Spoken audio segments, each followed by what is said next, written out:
সকলকেই ধন্যবাদ আজকে উপস্থিত থাকার জন্য। আপনারা জানেন গতকাল ইলেকশন কমিশনের তরফ থেকে বাংলার ফাইনাল ভোটার লিস্ট, যদিও সুপ্রিম কোর্টের আদেশ রয়েছে পরবর্তীকালে যে কেসগুলো আন্ডার অ্যাডজুডিকেশন রয়েছে সেগুলো সাপ্লিমেন্টারি একটা ভোটার লিস্ট পরবর্তীকালে বার হবে, কিন্তু যে খসড়া তালিকা ড্রাফট ভোটার লিস্ট 16ই ডিসেম্বর 2025 সালে বেরিয়েছিল সেখানে প্রায়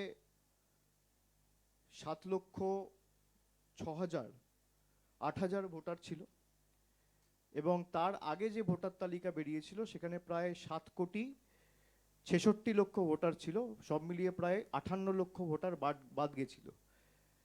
এবং যে ড্রাফট ভোটার লিস্ট বেরিয়েছিল সেখানে 7,08,16,630 জনের নাম ভোটার লিস্টে ছিল।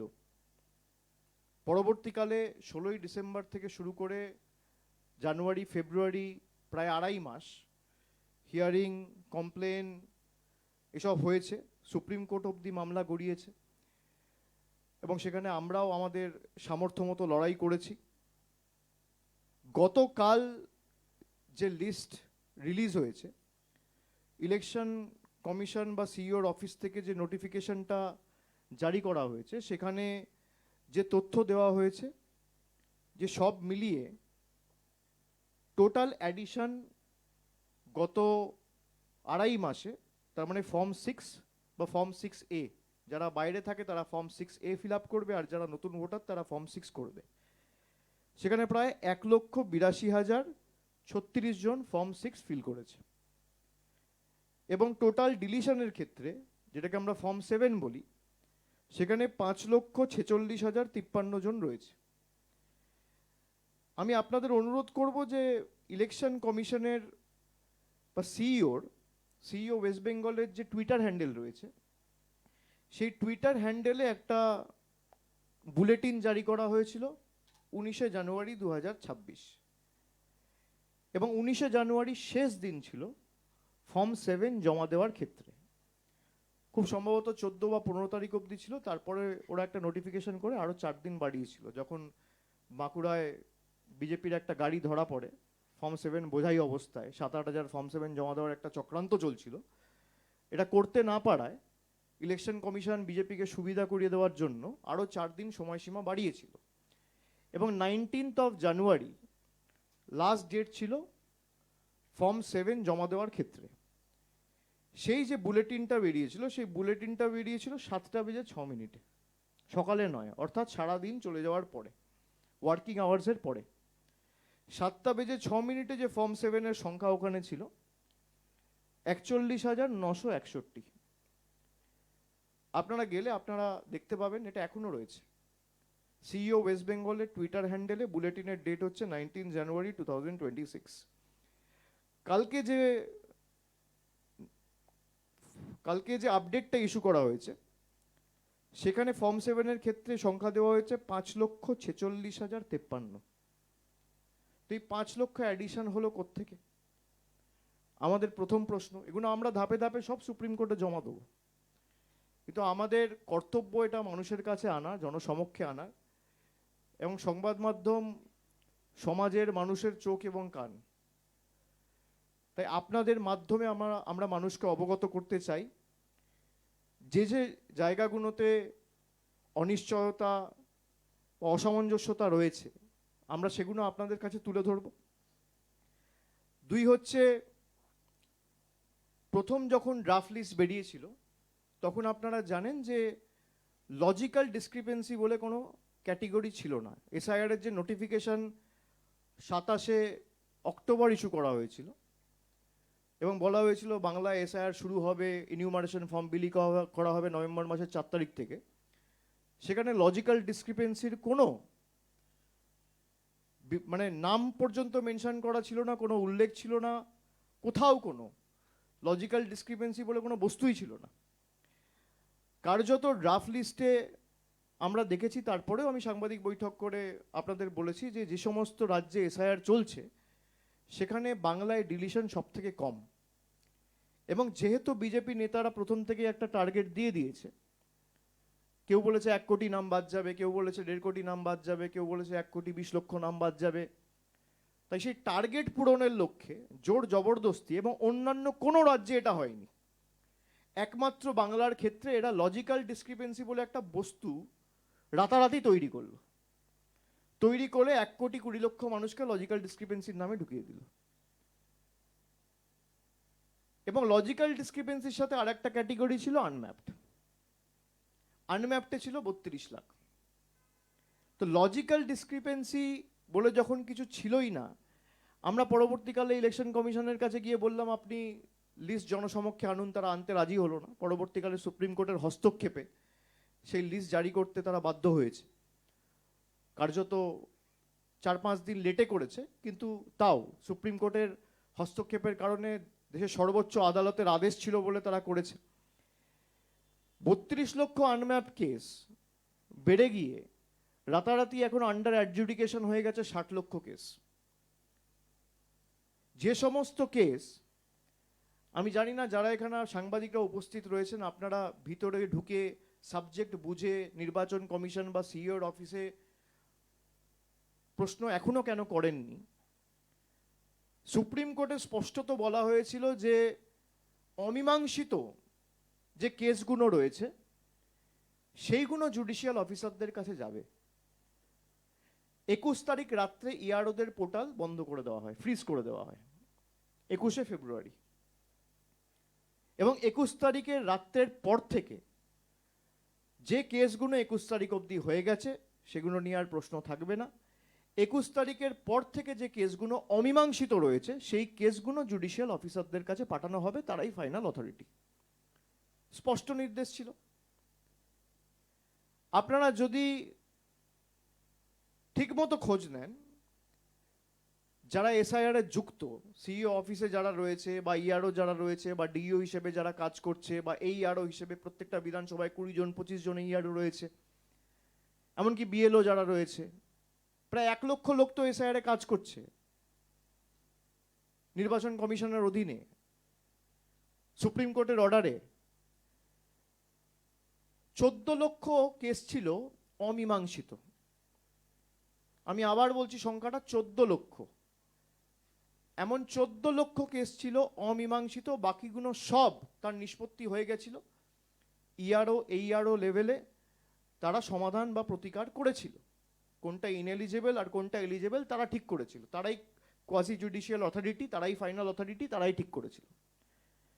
কোন জাদুকাঠির বলে রাতারাতি 1 সপ্তাহের মধ্যে এই 14 লক্ষ কেস বেড়ে 60 লক্ষ হলো। যার মীমাংসা হয়ে গেছে 21 তারিখে পোর্টাল ফ্রিজ হওয়ার আগে অবধি, সেই কেসগুলো কার অঙ্গুলি হেলনে, জোর জবরদস্তি, কাদের কথায়,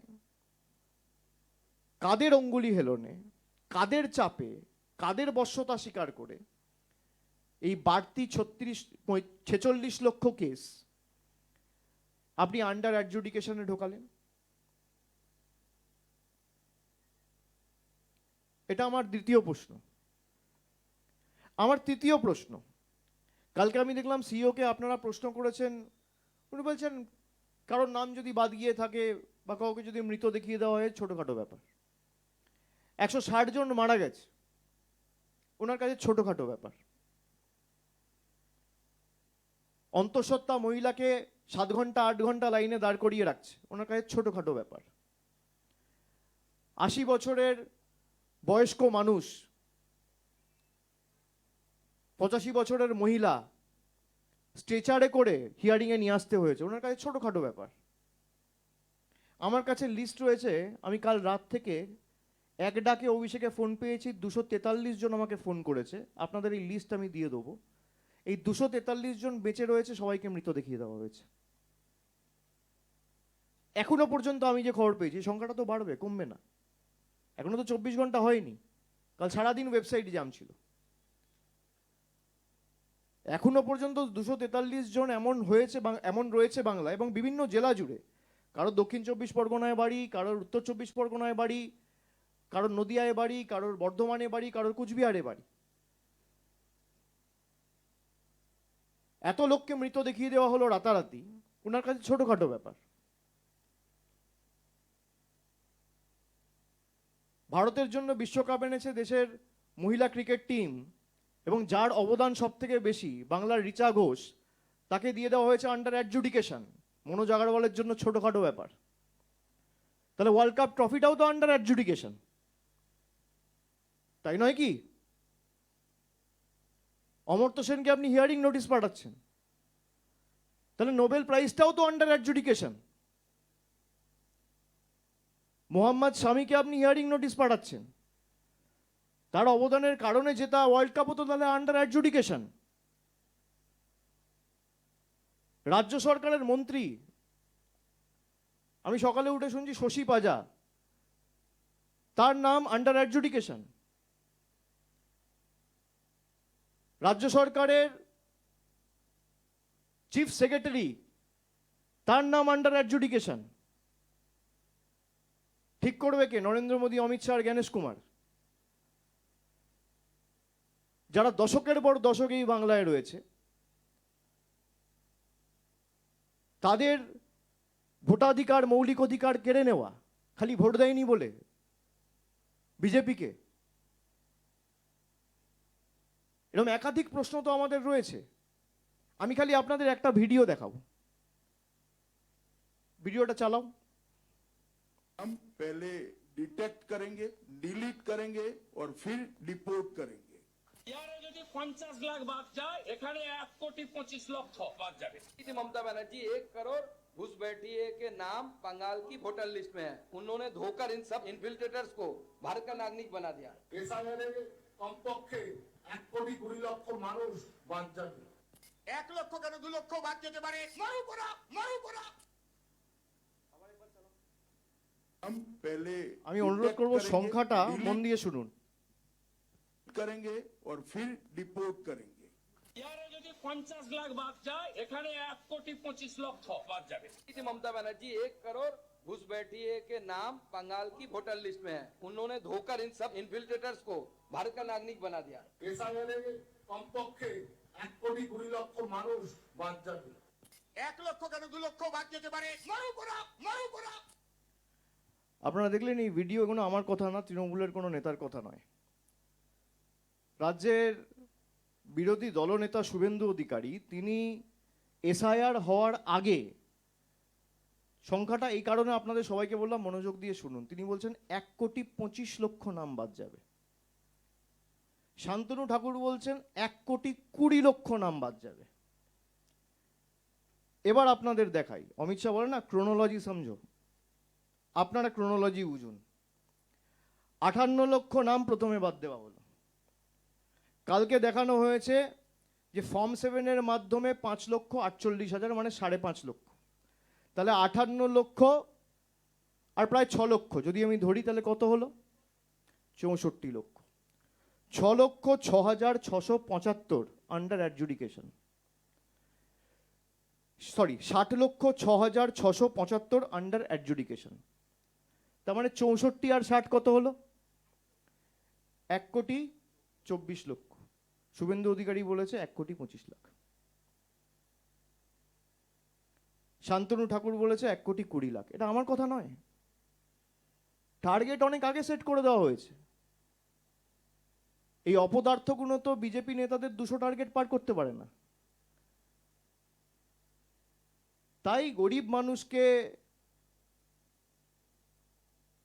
অস্বস্তিতে ফেলা, তাদের টর্চার করা, তাদের হয়রানির শিকার হওয়া, তাদেরকে লাইনে দাঁড়িয়ে ব্যতিব্যস্ত করা, তাদের মৌলিক অধিকার কেড়ে নেওয়া, ভোটাধিকার কেড়ে নেওয়া, টার্গেট অনেক আগে সেট হয়ে গেছিল। আমরা কেন বলেছিলাম যে যখন বেরোবে আপনারা মিলিয়ে নেবেন যে আলটিমেটলি এই নির্বাচন কমিশন, দেশের জাতীয় নির্বাচন কমিশন হচ্ছে বিজেপির সহকারী সংস্থা। বিজেপির অঙ্গুলি হেলনে জ্ঞানেশ কুমার চলছে। আপনি আমার বিরুদ্ধে মামলা করুন, আমি লড়ে নেব, আমার রাইট হবে তো, আমি সুপ্রিম কোর্টে গিয়ে নিজে লড়াই করতে পারবো। আপনি করুন না, আমি একাধিক প্রমাণ দিয়ে দেবো।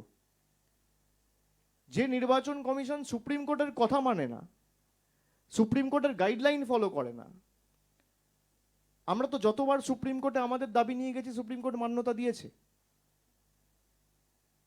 সুপ্রিম কোর্ট জুডিশিয়াল অফিসার যখন অ্যাপয়েন্ট করেছে, তার মানে কি? যে নির্বাচন কমিশনের অ্যাপয়েন্টেড অফিসারদের উপর সুপ্রিম কোর্টের সর্বোচ্চ আদালতের ভরসা নেই, সেই কারণেই জুডিশিয়াল অফিসার অ্যাপয়েন্ট করতে হয়েছে। যদি ইলেকশন কমিশন অফ ইন্ডিয়ার উপর ভরসা থাকতো, তাহলে তো ইলেকশন কমিশন যেভাবে চাইতো সেভাবে চালাতো। লজিক্যাল ডিসক্রিপেন্সি রিলিজ করতে চাইছিল না, হিয়ারিং ভেন্যুতে BLA 2 অ্যালাউ করতে চাইছিল না, হিয়ারিং ভেন্যুর সংখ্যা বাড়াতে চাইছিল না, মানুষকে অ্যাকনলেজমেন্ট রিসিপ্ট দিতে চাইছিল না, সব তো সুপ্রিম কোর্ট বাতিল করে দিয়েছে। আমরা এই লিস্ট জমা দেবো, আমাদের কাছে যে লিস্ট রয়েছে, কিন্তু তার সাথে সাথে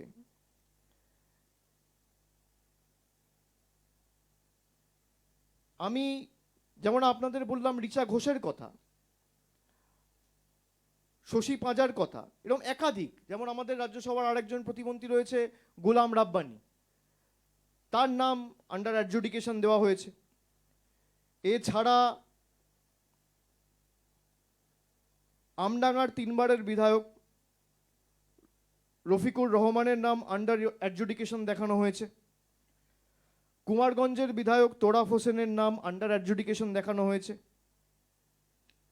চণ্ডীতলার বিধায়ক আকবর আলী খন্দকার তৃণমূলের জন্মলগ্ন থেকে তৃণমূলের সাথে ছিল, তিনি আজকে আমাদের মধ্যে নেই, শ্রীরামপুরের MP ছিল। সেই আকবর আলী খন্দকারের স্ত্রী চণ্ডীতলার বিধায়ক সদস্যা সাথী খন্দকারের নাম আন্ডার অ্যাডজুডিকেশন দেখানো হয়েছে।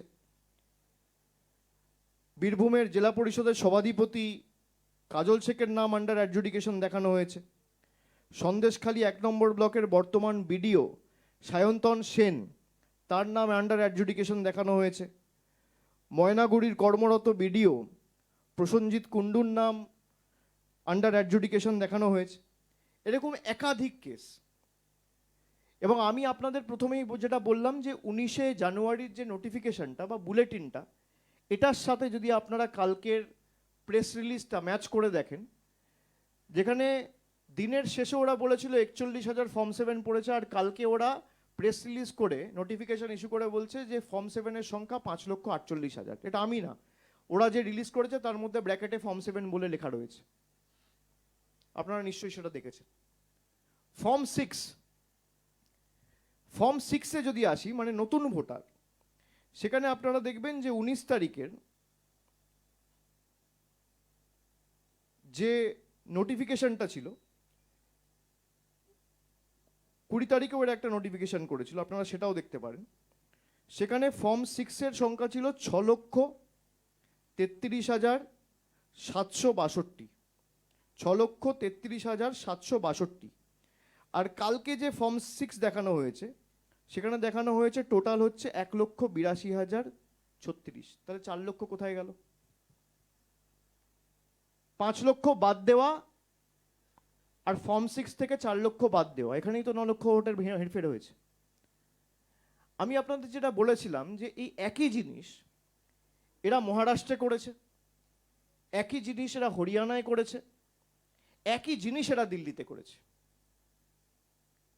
আমি ইলেকশন কমিশনের বাইরে দিল্লিতে বলেছিলাম যে ভোটের চুরি ভোটার লিস্টে হচ্ছে। এই এদের চুরি যদি অন্য রাজনৈতিক দলগুলো আটকাতে পারতো, কোথাও আজকে বিজেপি ক্ষমতায় থাকতো না। এরা মানুষের ম্যান্ডেটে আসেনি, কারচুপি করে এসেছে, চুরি করে এসেছে। এই কারণেই SIR-কে আমরা বলেছিলাম সাইলেন্ট ইনভিজিবল রিগিং, চুপি চুপি ভোটের কারচুপি। 1, 2, 4টে কেস তো নয়, এখনো 24 ঘন্টা হয়নি, আমার কাছে 242 জন ফোন করেছে, 1000 হবে। লোক বেঁচে রয়েছে, আপনি দেখিয়ে দিচ্ছেন মৃত। আপনার এত গায়ে জ্বালা কেন? এক একটা জেলা থেকে আমি যদি আপনাদের কাছে আন্ডার অ্যাডজুডিকেশন এখন লিস্টটা খালি দেখি, কুচবিহারে আন্ডার অ্যাডজুডিকেশন 2,38,000, মানে ভোটার লিস্টে উপস্থিত থাকা মানুষের প্রায় 10% মানুষ। উত্তর দিনাজপুরে 4,80,000, ভোটার লিস্টে নাম রয়েছে 21 লক্ষ, মানে প্রায় 30%।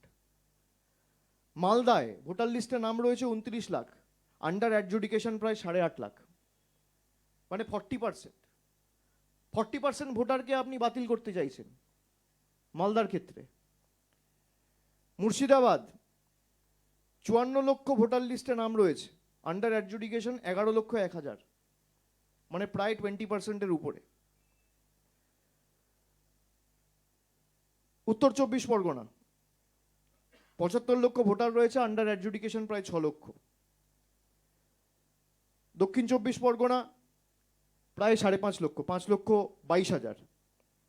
পূর্ব বর্ধমান প্রায় 3,65,000। আন্ডার অ্যাডজুডিকেশন এগুলো কারা ঠিক করেছে? সুপ্রিম কোর্টের অর্ডারের পরে জুডিশিয়াল অফিসারদের ডেকে তাদেরকে এসওপি তৈরি করে দেওয়া হচ্ছে। সুপ্রিম কোর্ট তো এসওপি তৈরি করতে বলেনি। সুপ্রিম কোর্ট বলেছে যে একটা বৈঠক হবে, সেই বৈঠকে নির্বাচন কমিশনের প্রতিনিধি থাকবে, রাজ্যের প্রতিনিধি থাকবে, চিফ সেক্রেটারি থাকবে, রাজ্য পুলিশের ডিজি থাকবে। তারা ঠিক করবে নিজেদের মধ্যে আলোচনা করে, in consultation with the chief justice of Kolkata high court, যে কেসগুলো আন্ডার অ্যাডজুডিকেশন রয়েছে সেগুলো টাইম বাউন্ড ম্যানারে কিভাবে শেষ করা যায়। তারা এসওপি করে দিচ্ছে যে আধার চলবে না, বিবাহিত মহিলাদের ক্ষেত্রে আধার নেওয়া হচ্ছে না। সুপ্রিম কোর্ট অনেক আগে, প্রায় 7 মাস 8 মাস আগে যখন এসআইআরটা নিয়ে চ্যালেঞ্জ হয়েছিল, তখন বলেছিল আধার আইডেন্টিটি হিসেবে ব্যবহার হতে পারে, কিন্তু নাগরিকত্বের ক্ষেত্রে আধার ব্যবহার করা যাবে না। যাদের অলরেডি ড্রাফট লিস্টে নাম রয়েছে তাদের তো নাগরিকত্ব নিয়ে প্রশ্ন নেই, তাদের ন্যাশনালিটি তো এস্টাবলিশড। তার মানে কি, তাদের ম্যাপিং হয়ে গেছে, সেই কারণে তাদের ড্রাফট লিস্টে নাম বেরিয়েছে। ড্রাফট লিস্টে নাম বেরোনোর পর কারোর বিয়ে হয়ে ধরুন হুগলির কেউ চলে গেছে কোলাঘাটে, পূর্ব মেদিনীপুরের কেউ বিয়ে হয়ে গেছে নদিয়ায়, দক্ষিণ 24 পরগনার কারোর বিয়ে হয়ে গেছে উত্তর 24 পরগনা, বা উত্তর 24 পরগনার কারোর বিয়ে হয়ে গেছে দক্ষিণ 24 পরগনার কোনো একটা বিধানসভায়। তার ক্ষেত্রে আধার নেওয়া হচ্ছে না, মহিলাদের নাম বেছে বেছে বাদ দেওয়া হচ্ছে, এসসিদের নাম বাদ দেওয়া হচ্ছে,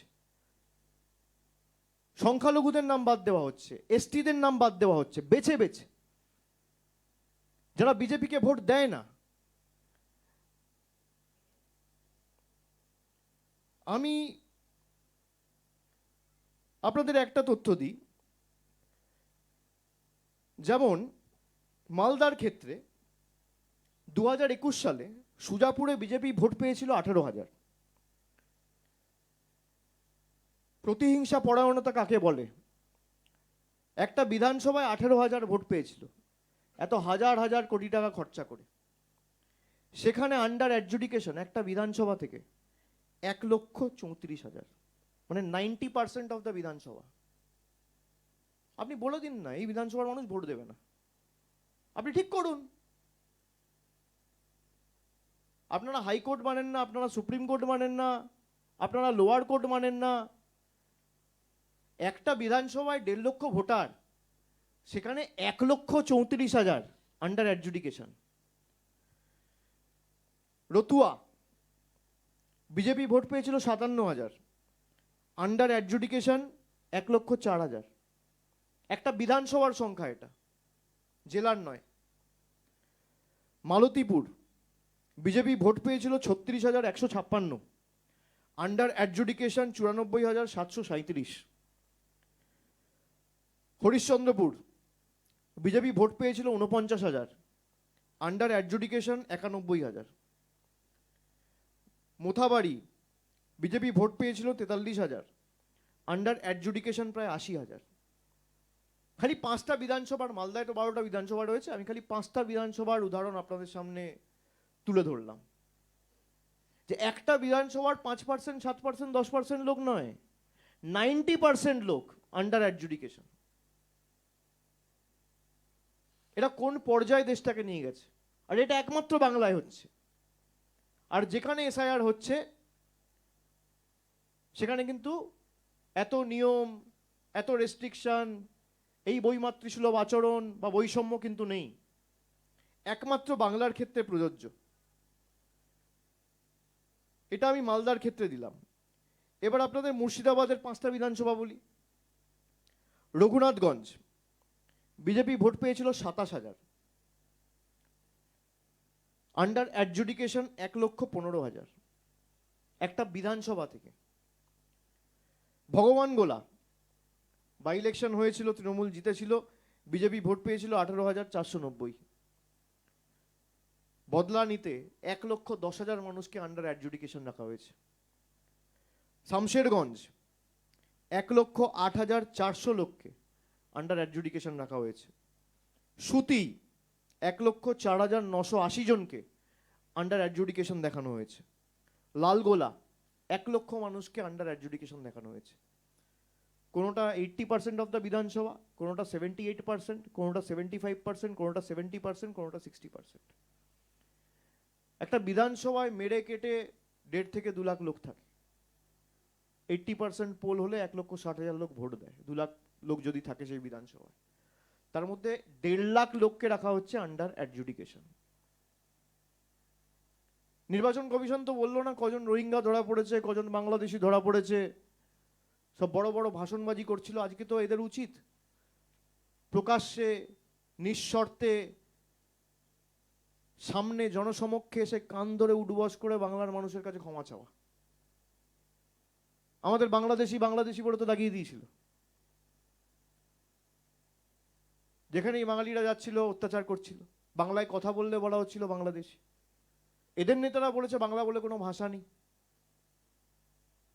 বাংলার অস্তিত্ব কার্যত অস্বীকার করেছে। এতটাই রাগ এদের বাংলার উপর। আর সিপিএম যখন বলে যে তারা নাকি বিজেপির বিরুদ্ধে লড়াই করছে, তৃণমূল লড়ছে না, আপনি দেখুন না একই সাথে তো দুটো নির্বাচন, কেরালার নির্বাচন, বাংলার নির্বাচন, একই মাসে হবে, একই বছরে হবে, একই সময় হবে। তা যারা অভিযোগ করছে তাদের ভূমিকা কি ছিল গ্রাউন্ডে, কোর্টে? বিজেপি কেরালার নাম ক্লিয়ার করে দিল, কেরালাম, আমার তাতে আপত্তি নেই, হোক। কিন্তু 2018 সালে আমরা মন্ত্রিসভায় ক্লিয়ার করে কেন্দ্রের কাছে সেই প্রস্তাব পাঠিয়েছি, আজকে 8 বছর অতিক্রান্ত, বাংলার নাম তো ক্লিয়ার করলো না। বাংলার প্রতি এত রাগ, বাঙালির প্রতি এত রাগ, এই বৈষম্য কেন?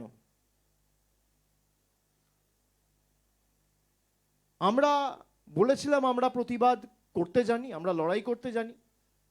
কেস যেহেতু সাবজুডিস এবং সর্বোচ্চ আদালতে বিচারাধীন, আমরা বিচার ব্যবস্থাকে সম্মান করি। আমাদের আস্থা ভরসা সুপ্রিম কোর্টের উপর রয়েছে। যদিও বিজেপি বিচার ব্যবস্থাকেও কিভাবে ইনফ্লুয়েন্স করতে চায়, এবং আমার প্রকাশ্যে বলতে কোনো আপত্তি নেই, আমরা বিগত দিনেও দেখেছি। ফোন করে করে থ্রেট করা, যারা এখানে অবজারভাররা এসছে ইলেকশন কমিশনের, তাদের ফোন থেকে হোম সেক্রেটারি ফোন করে থ্রেট দিয়েছে জুডিশিয়াল অফিসারদের। আমাকে নেই নেই করে 20 জন জুডিশিয়াল অফিসার বলেছে।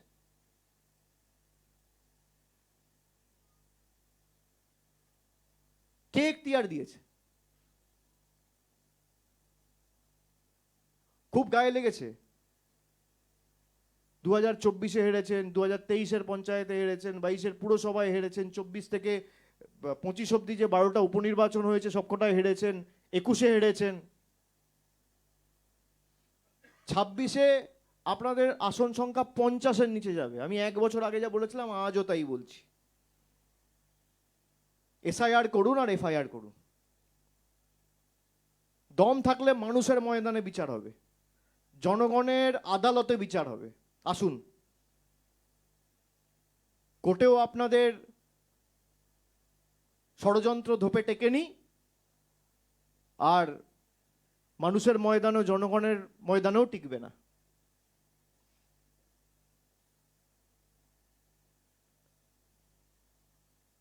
আরপি অ্যাক্টের পুরো মানে গোষ্ঠীর পিণ্ডি চটকে দিয়েছে। আরপি অ্যাক্ট বলে দেশে আর কিছু থাকলো না, যা প্রেসিডেন্স হয়ে গেল। পার্লামেন্টের তো আর কোনো দরকার নেই। আপনি 1500 কোটি টাকা করে নতুন কোটি খরচা করে নতুন পার্লামেন্ট করেছেন, উঠিয়ে দিন।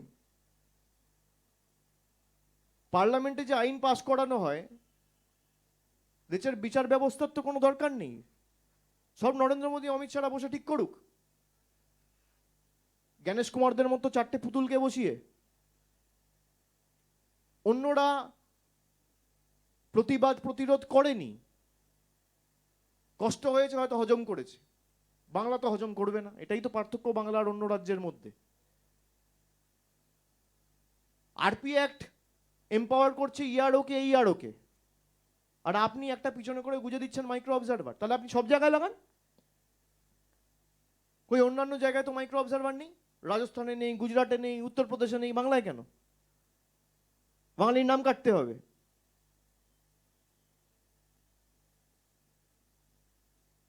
এদের যা পরিণতি 21-এ হয়েছিল, তার থেকে আরো করুণ পরিণতি 26-এর বিধানসভা ভোটে হবে। আর আমরা তো বারে বারে বলে এসেছি যে আপনি সময় নিয়ে করুন না। এই 2 মাসের প্রক্রিয়া তো টানতে টানতে 4 মাস লাগলো, তাও এখনো লিস্ট বেরোয়নি। আপনি 2 বছর ধরে এসআইআর করতেন, কেউ তো বারণ করেনি। আপনি যাদেরকে আন্ডার অ্যাডজুডিকেশন রেখেছেন, এদের ভোট তো আপনিও পেয়েছেন। তাদের নাম যদি ডিলিট হয়, তাদের নাগরিকত্ব যদি অবৈধ হয়, আপনার পদও, প্রধানমন্ত্রী পদও তো অবৈধ,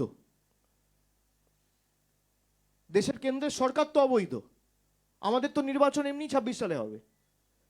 আপনি যে 3 বছর থাকবেন, তাহলে আপনি অবৈধ, আপনার এক্সপায়ারি ডেট তো হয়ে গেছে,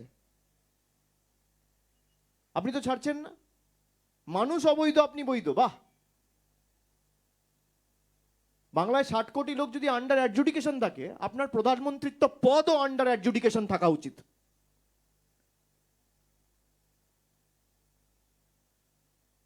হোম মিনিস্টারের পদ আন্ডার অ্যাডজুডিকেশন থাকা উচিত।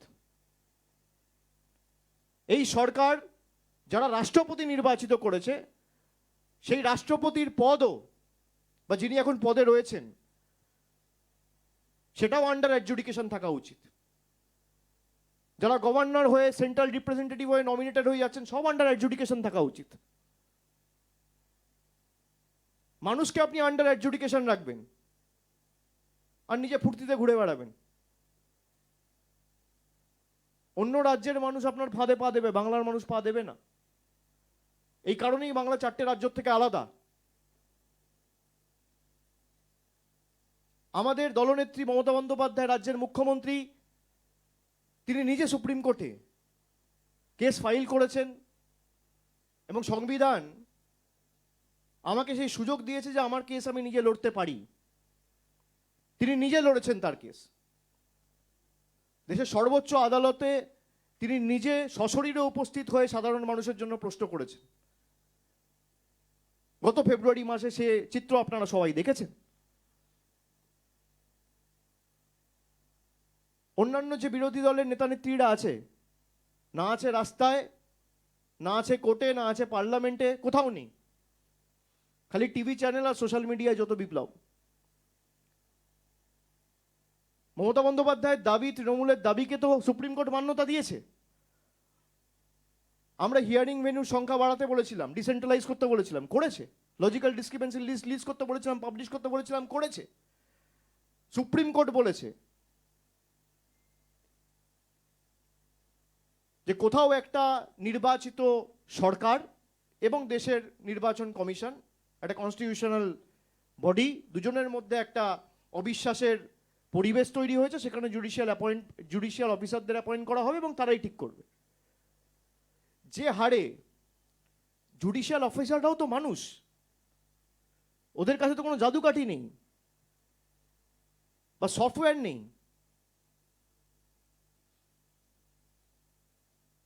ষাট লক্ষ কেস যদি আন্ডার অ্যাডজুডিকেশন থাকে, সব মিলিয়ে খুব বেশি হলে 500 জুডিশিয়াল অফিসার কাজ করছে। একদিনে 20 থেকে 30টা করে কেস যদি করা হয়, তাহলে 500 জুডিশিয়াল অফিসার খুব বেশি হলে দিনে 10 থেকে 15,000 কেস করবে। আমি 20,000 ধরে নিলাম।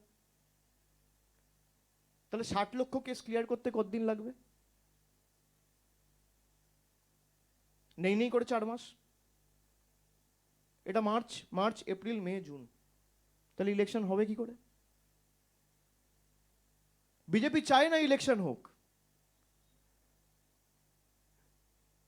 বিজেপির একটা অংশ বিচার ব্যবস্থাকে ব্যবহার করে নির্বাচন পেছাতে চায়।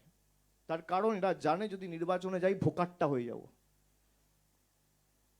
বিজেপির মিছিল মিটিংগুলো দেখুন না, এসআইআর ওখানে হয়েছে, যত ডিলিশন ওখানে, যাও 2-4 জন ছিল, কেউ নেই।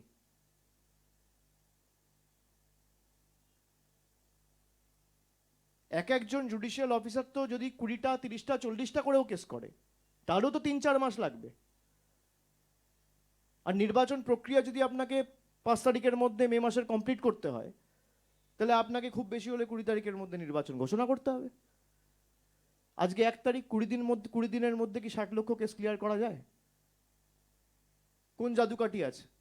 500 লোক মিলে দিনে খুব বেশি হলে, আচ্ছা 20টা করছে, আমি 50টা ধরছি, তাহলেও 25,000 কেস।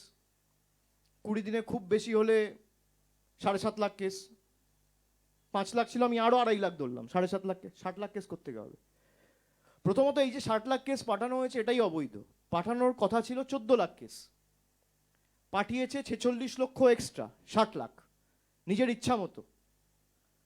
সুপ্রিম কোর্টের গাইডলাইনে অত্যন্ত স্পষ্টভাবে লেখা রয়েছে যে judicial officers will use their conscience. Judicial অফিসাররা নিজেদের বোধ, বুদ্ধি, বিবেক, জ্ঞান, নৈতিকতা ব্যবহার করে কেসগুলো ক্লিয়ার করবে। তারা বাধ্য নয় নির্বাচন কমিশন যে গাইডলাইন দিচ্ছে সেটা ফলো করার। নির্বাচন কমিশনের উপর সুপ্রিম কোর্টের ভরসা নেই বলে জুডিশিয়াল অফিসারদের অ্যাপয়েন্ট করা হয়েছে। প্রত্যেকটা জুডিশিয়াল অফিসারও যদি এই সাংবাদিক বৈঠক পরবর্তীকালে দেখে বা দেখছেন, তাদের কাছে আমার বিনম্র অনুরোধ থাকবে হাত জোর করে, যে সুপ্রিম কোর্টের গাইডলাইন মেনে সবাই যেন কাজ করে। সুপ্রিম কোর্টের গাইডলাইন ভায়োলেট করে ইলেকশন কমিশন এসওপি তৈরি করেছে জুডিশিয়াল অফিসারদের জন্য। সেই এসওপি তৈরি করার ক্ষেত্রে কোনো রকম রাজ্য সরকারের কোনো প্রতিনিধির সাথে আলোচনা করেনি, যেটা সুপ্রিম কোর্টের অর্ডারের পরিপন্থী, যেটা টোটালি কন্ট্রাডিক্টরি। 20 তারিখের বুলেটিন আর গতকালের যে প্রেস রিলিজ, দুটোর মধ্যে পার্থক্য করলে ফর্ম 6-এও গড়মিল রয়েছে, ফর্ম 7-এর ক্ষেত্রেও গোলমাল রয়েছে। এইভাবে বিজেপি ভোট চুরি করে বাংলায় জিততে চায়। চুরি তো আমরা আটকেছি, হাতে নাতে ধরেছি, কিন্তু এই যে বেঞ্চমার্ক সেট করে দেওয়া হয়েছিল 1,25,000, আর বিজেপির জ্ঞানেশ কুমার, অমিত শাহর অঙ্গুলি হেলনে দেশের নির্বাচন কমিশন কার্যত এত বড় একটা সংস্থাকে ধ্বংস করে দিয়েছে। বিজেপির ছোট বড় মাঝারি নেতা বলেছে বলে তাকে টার্গেট ফুলফিল করতে হবে বলে টার্গেট সেট করে দেওয়া হয়েছিল। সেই টার্গেট মিট করার জন্য 1,24,00,000 কেসকে যে করে হোক বাংলা থেকে ডিলিট করতে হবে। তার মধ্যে 64 লাখ করে দিয়েছে, আর 60 লাখ আন্ডার অ্যাডজুডিকেশন রয়েছে। আমাদের কাছে কিছু বেসিক তথ্য আছে, আমরা আজকে সামনে আনবো না, দরকার হলে সুপ্রিম কোর্টে জমা দেব। যেখানে আমরা যখন মিটিং করতে গেছিলাম জ্ঞানেশ কুমারের সাথে, তিনি স্পষ্টত বলেছিল, এবং আমাদের কাছে তার প্রুফ রয়েছে, যে যদি একবার কারো নাম ড্রাফট লিস্টে উঠে যায় তার নাম আর কোনোভাবে ডিলিট করা যাবে না, তার কারণ তার ম্যাপিং হয়ে গেছে, তার নাগরিকত্ব নেওয়ার প্রশ্ন নেই। এবার হতে পারে কারোর একটা ডকুমেন্টেশনের সমস্যা রয়েছে, যেমন লজিক্যাল ডিসক্রিপেন্সির ক্ষেত্রে, নামের পদবীর ক্ষেত্রে অনেককে ডাকা হয়েছে, সেগুলো কাগজপত্র সাপেক্ষ জমা করে দেবেন, সেগুলো মিটে যাবে। সে একটা প্যান কার্ড দেখিয়ে দেবে, বা কারোর কাছে পাসপোর্ট থাকলে পাসপোর্ট দেখিয়ে দেবে, বা অ্যাডমিট কার্ড থাকলে অ্যাডমিট কার্ড দেখিয়ে দেবে, জমি জায়গার কাগজ থাকলে সেটা দেখিয়ে দেবে, মিটে যাবে। নাম থাকার পরেও, ম্যাপিং হয়ে যাওয়ার পরেও যদি আপনি ডিলিট করেন, আপনি মিটিংয়ে যেগুলো বলেছিলেন জ্ঞানেশবাবু, সব কিন্তু তৃণমূলের হাতে রয়েছে। প্রকাশ্যেও আনবো, সুপ্রিম কোর্টেও জমা দেবো। ওয়ার্ন করে দিয়ে গেলাম আজকে, পালানোর পথ খুঁজে পাবেন না। যারা ভাবছেন অতি চালাকের গলায় দড়ি, বেশি চালাকি করতে যাবেন না। আমাদের দুর্বল ভাবার কোনো কারণ নেই, আমাদের সৌজন্যতা আমাদের দুর্বলতা নয়। আপনি যে ভাষায় বোঝেন আমরা সে ভাষায় জবাব দিতে জানি। আপনাকে চ্যালেঞ্জ করলাম, আপনি আমার বিরুদ্ধে মামলা করুন যাতে আমি লড়ার সুযোগ পাই। আপনাকে যদি এক্সপোজ না করতে পারি আমি রাজনীতি করব না, আপনি করুন। বিধানসভা ধরে ধরে কি এদের ঔদ্ধত্য অহংকার, 162 জন মারা গেছে বলে ছোট ব্যাপার। মানুষের জীবনের কোনো দাম নেই, লাইনে দাঁড়িয়ে আছে কোনো দাম নেই। আগামী দিন মানুষ বিচার করবে। যাদেরকে আপনি আন্ডার অ্যাডজুডিকেশন রেখেছেন, 6 মাসের মধ্যে এরাই কেন্দ্র সরকারকে আন্ডার অ্যাডজুডিকেশন রাখবে। বাংলার ক্ষমতা কি বাংলা দেখাবে। ব্যাটেল অফ স্ট্যালিনগ্রাড মনে আছে? তার পুনরাবৃত্তি হবে। যারা বাংলাকে দুর্বল ভাবছেন, যে একতরফা নাম কেটে দেবো, প্রতিবাদ করার কেউ থাকবে না, আমরা আমাদের কর্মীদের ইতিমধ্যে নির্দেশ দিয়েছি, যেখানে যেখানে এরকম কেস রয়েছে ইমিডিয়েটলি ডিইও যেহেতু হায়ার অথরিটি, তার কাছে অ্যাপিল করবে, দরকার হলে ফর্ম 6 ফিল আপ করবে। ইমিডিয়েটলি তাদের নাম তোলার ব্যবস্থা করতে হবে। আর সাধারণ মানুষের প্রতিও আমার আবেদন থাকবে যে ভয় কেউ পাবেন না। এই 162টা প্রাণ আমরা হারিয়েছি, আমাদের সহ নাগরিক দেশের, সহ রাজ্যবাসী ভয়ে ভীতিতে তারা আত্মঘাতী হয়েছে। তৃণমূলের কোনো নেতা বলেনি যে 1 কোটি নাম বাদ যাবে, বিজেপির নেতারা বলেছে। এই ভয়ের আতঙ্কের পরিবেশ যদি কেউ ছড়িয়ে থাকে, তার জন্য একমাত্র দায় হচ্ছে বিজেপি আর ইলেকশন কমিশন। তার জবাব কিন্তু সুদে আসলে মানুষ নেবে। এরপর আপনাদের যদি কোনো প্রশ্ন থাকে কারণ, আপনারা করতে পারেন।